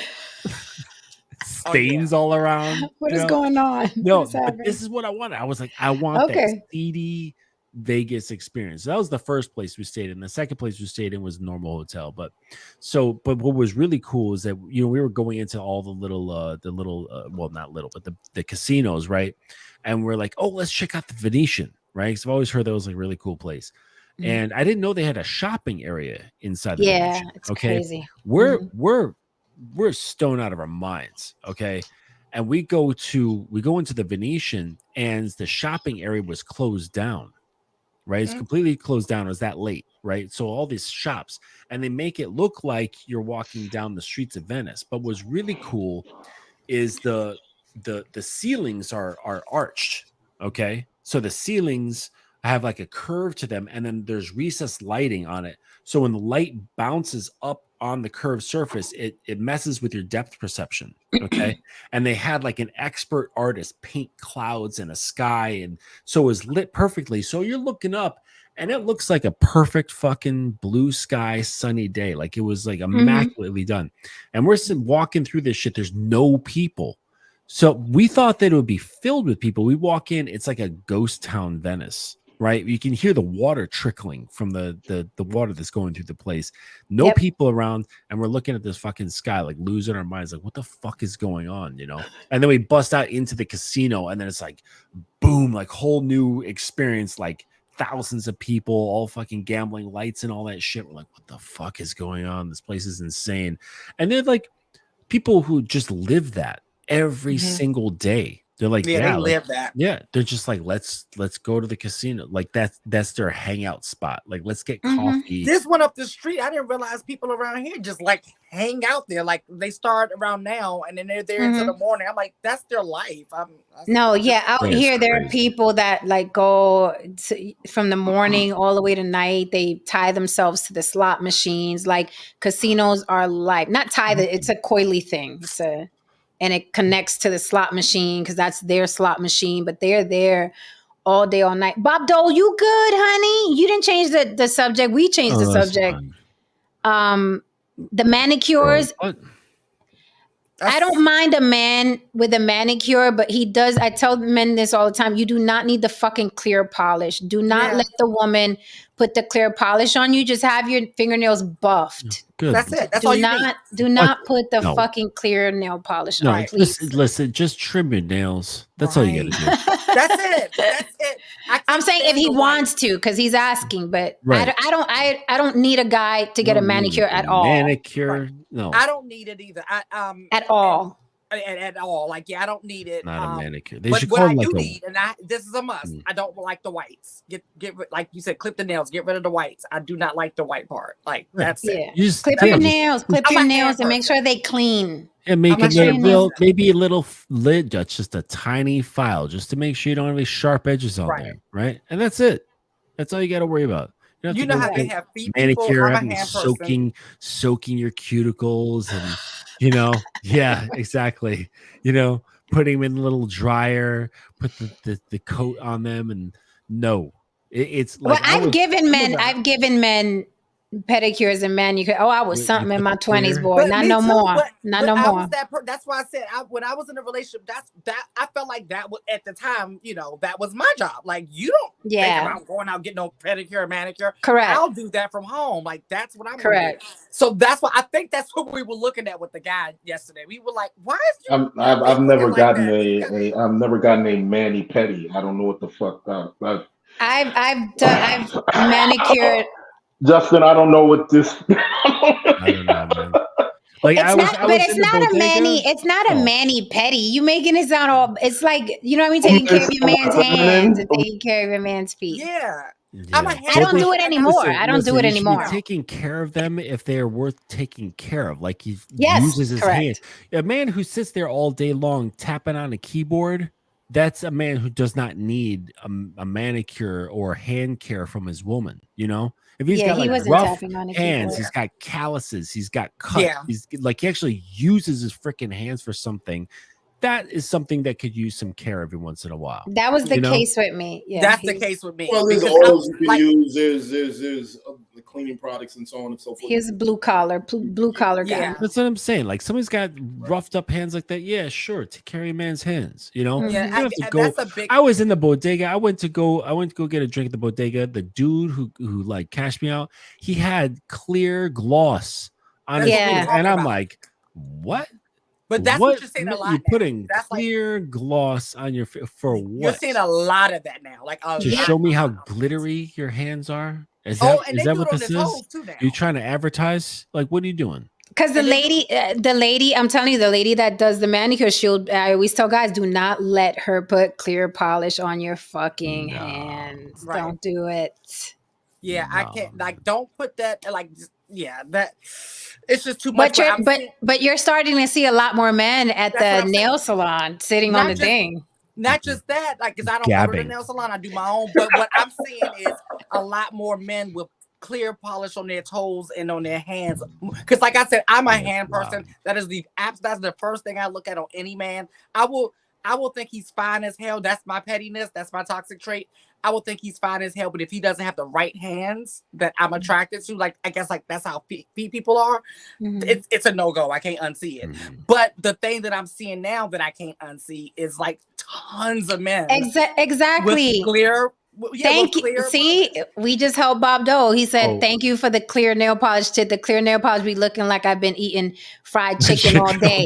That's how it looks. That is, and this is. Listen, we're talking way back when I was in my early 20s. One time, my baby daddy went to get himself a little manicure. And I was like, what the fuck is that on your nail? I said, oh, no. So I can imagine now it's 10 times worse. Oh, it's horrible now. It's horrible. Like, and they're just so, I don't know. It's just so they just be up in the, so they just be up in the nail shop. Yes. With they soaking their feet. Yes. They post pictures. They post pictures. Yeah. On and Instagram. think about it, they're not going to just sit there quietly like a man, just like, hey, do your job, and I'll just sit here and get this thing. No, they're going to sit there and gab with her. They're going to gab with her. They're going to be like, hey, so how's Sunyi? How's the family? Sunyi. Sunyi. How's Subu? Hey, Sunyi, how's Subu? It's really deep. It's real deep. Jesus Christ. What the fuck is going on? I don't know. Y'all are the last. I'm gonna take you to another place because this is me and Bessie have this conversation all the time. We've been having this conversation for years. We always say all of the things that these guys make fun of us for doing. Mm-hmm. They slowly start to do over the years. It started with, and it didn't start with this, but I started noticing it was like the skinny jeans first, right? When I was wearing the skinny jeans, they was like, oh, look at that punk, da da da. Then that became the thing, right? Then it's like all these little things that they do now, and that's why I always make that joke that they want to be bad bitches because it's like they always are coming for the girls. You ever see? What's funny? You ever see a dude wearing skinny jeans that are too small? Oh, yes. And they can't pull them off, right? Yeah. And probably literally can't pull them off because they do that on purpose. But they're like, I know like a lot of the cuts are supposed to be low waisted, but they're like too low waisted, and it's just like messing. No. They pull them down like that. Right. They buy them too small and then they pull them down to say right. And then they can't walk right. Yeah. It makes her walk look all funny. And don't go down south. That's what all are you're you doing to yourself? Why do you hate yourself so much? You go down south, that's all you're gonna see. I had to go to. I remember the first time where I had a spot back in the days that I used to go to buy my jeans. You know what I mean? Because I gotta, my jeans have to be cut a certain way. My quads are big and my calves are pretty big. So I have to make sure that my jeans are fit a certain way. So I remember going, to the spot and I was grabbing some jeans and I put the shit on. I'm like, what the fuck is going on here? The shit couldn't even go past my calves. I'm like, hey man, you usually, have my shoes. Like, oh nah, we switched to skinny jeans. I'm like, oh Jesus fucking Christ. I'm like, what the fuck do you mean? Like this, I don't wear this shit, man. So I had to like search for, a new set of jeans, a new set of things to like really that cut. Just get yourself some jeggings. I mean, that's exactly what they felt like when I put them on. I'm like, what the hell is going on here? You know what I mean? Yes, Lily. Yeah. I'm like, you wear this shit? Like, there's men who wear this shit, man. Yeah, and they go Mark is stupid. He's stupid. Not a tube of toothpaste. Oh my God. Listen, we are the hell out of here. We're getting now our brains are starting to freaking fry on this shit. Yeah, pretty much. He said when you smash it at New Diamond, she one for the road. She's like, yeah, most black men are their clients. And Becky is okay with it though. I love it. Oh, we love this chat. Listen, hit that like and subscribe on your way out the door as you hit the light. Thank you so much. Black men don't hit like and subscribe. They just watch. They just watch. They don't hit. No, they don't like this. How can they? They don't have hands. Black men don't have hands. None of them have hands. And if they did, they'd put them in Becky's pocket anyway. That's right. Watch your pockets. Guys, tomorrow, Black Talent Battle. We have talent come up here from everywhere. New York, LA, Atlanta. We have some people from Washington, whatever. You got a talent? I'm reminding you, tomorrow, 8 p.m. Eastern, Black Talent Battle. You will be performing for a $100 cash prize if the chat likes you the best. Any talent, welcome. I don't care what it is. Come on up here. As long as you stay clothed, any talent is welcome. So if you're coming to pole dance, got to do it in clothes. Good answer, much. As always, this has been amazing. Mr. Justin, thanks for stopping by. It was great seeing you. Yeah, likewise. Thanks for coming, Justin. Yep. Definitely. All Thank you Riley, for pulling up. Jen, it's been real. It's been a nice evening. Thank you for having me again. Absolutely. All right. Good night, folks. Good night, guys. All right. Once again, hit that like and subscribe on your way out the door for Mama. And come back tomorrow, 8 p.m. Eastern for Block Talent Battle. Be ready to vote because you guys are the ones that decide which talent wins. And if you don't know what I'm talking about, look in my gallery. We've had 2 Block Talent battles so far. So you can rap, sing, act, dance, whatever it is you want to do. We had a beatboxer last week. Come on up. Wait in the queue. Be patient. We will pull you up, give you 2 minutes to see your talent. And if the chat likes you the best, you win the $100 cash prize straight to your Cash App. All right, guys. So meet us here tomorrow, 8 p.m. Eastern. Good night. Good night, ladies and gentlemen. And thank you for holding me down in the chat per usual.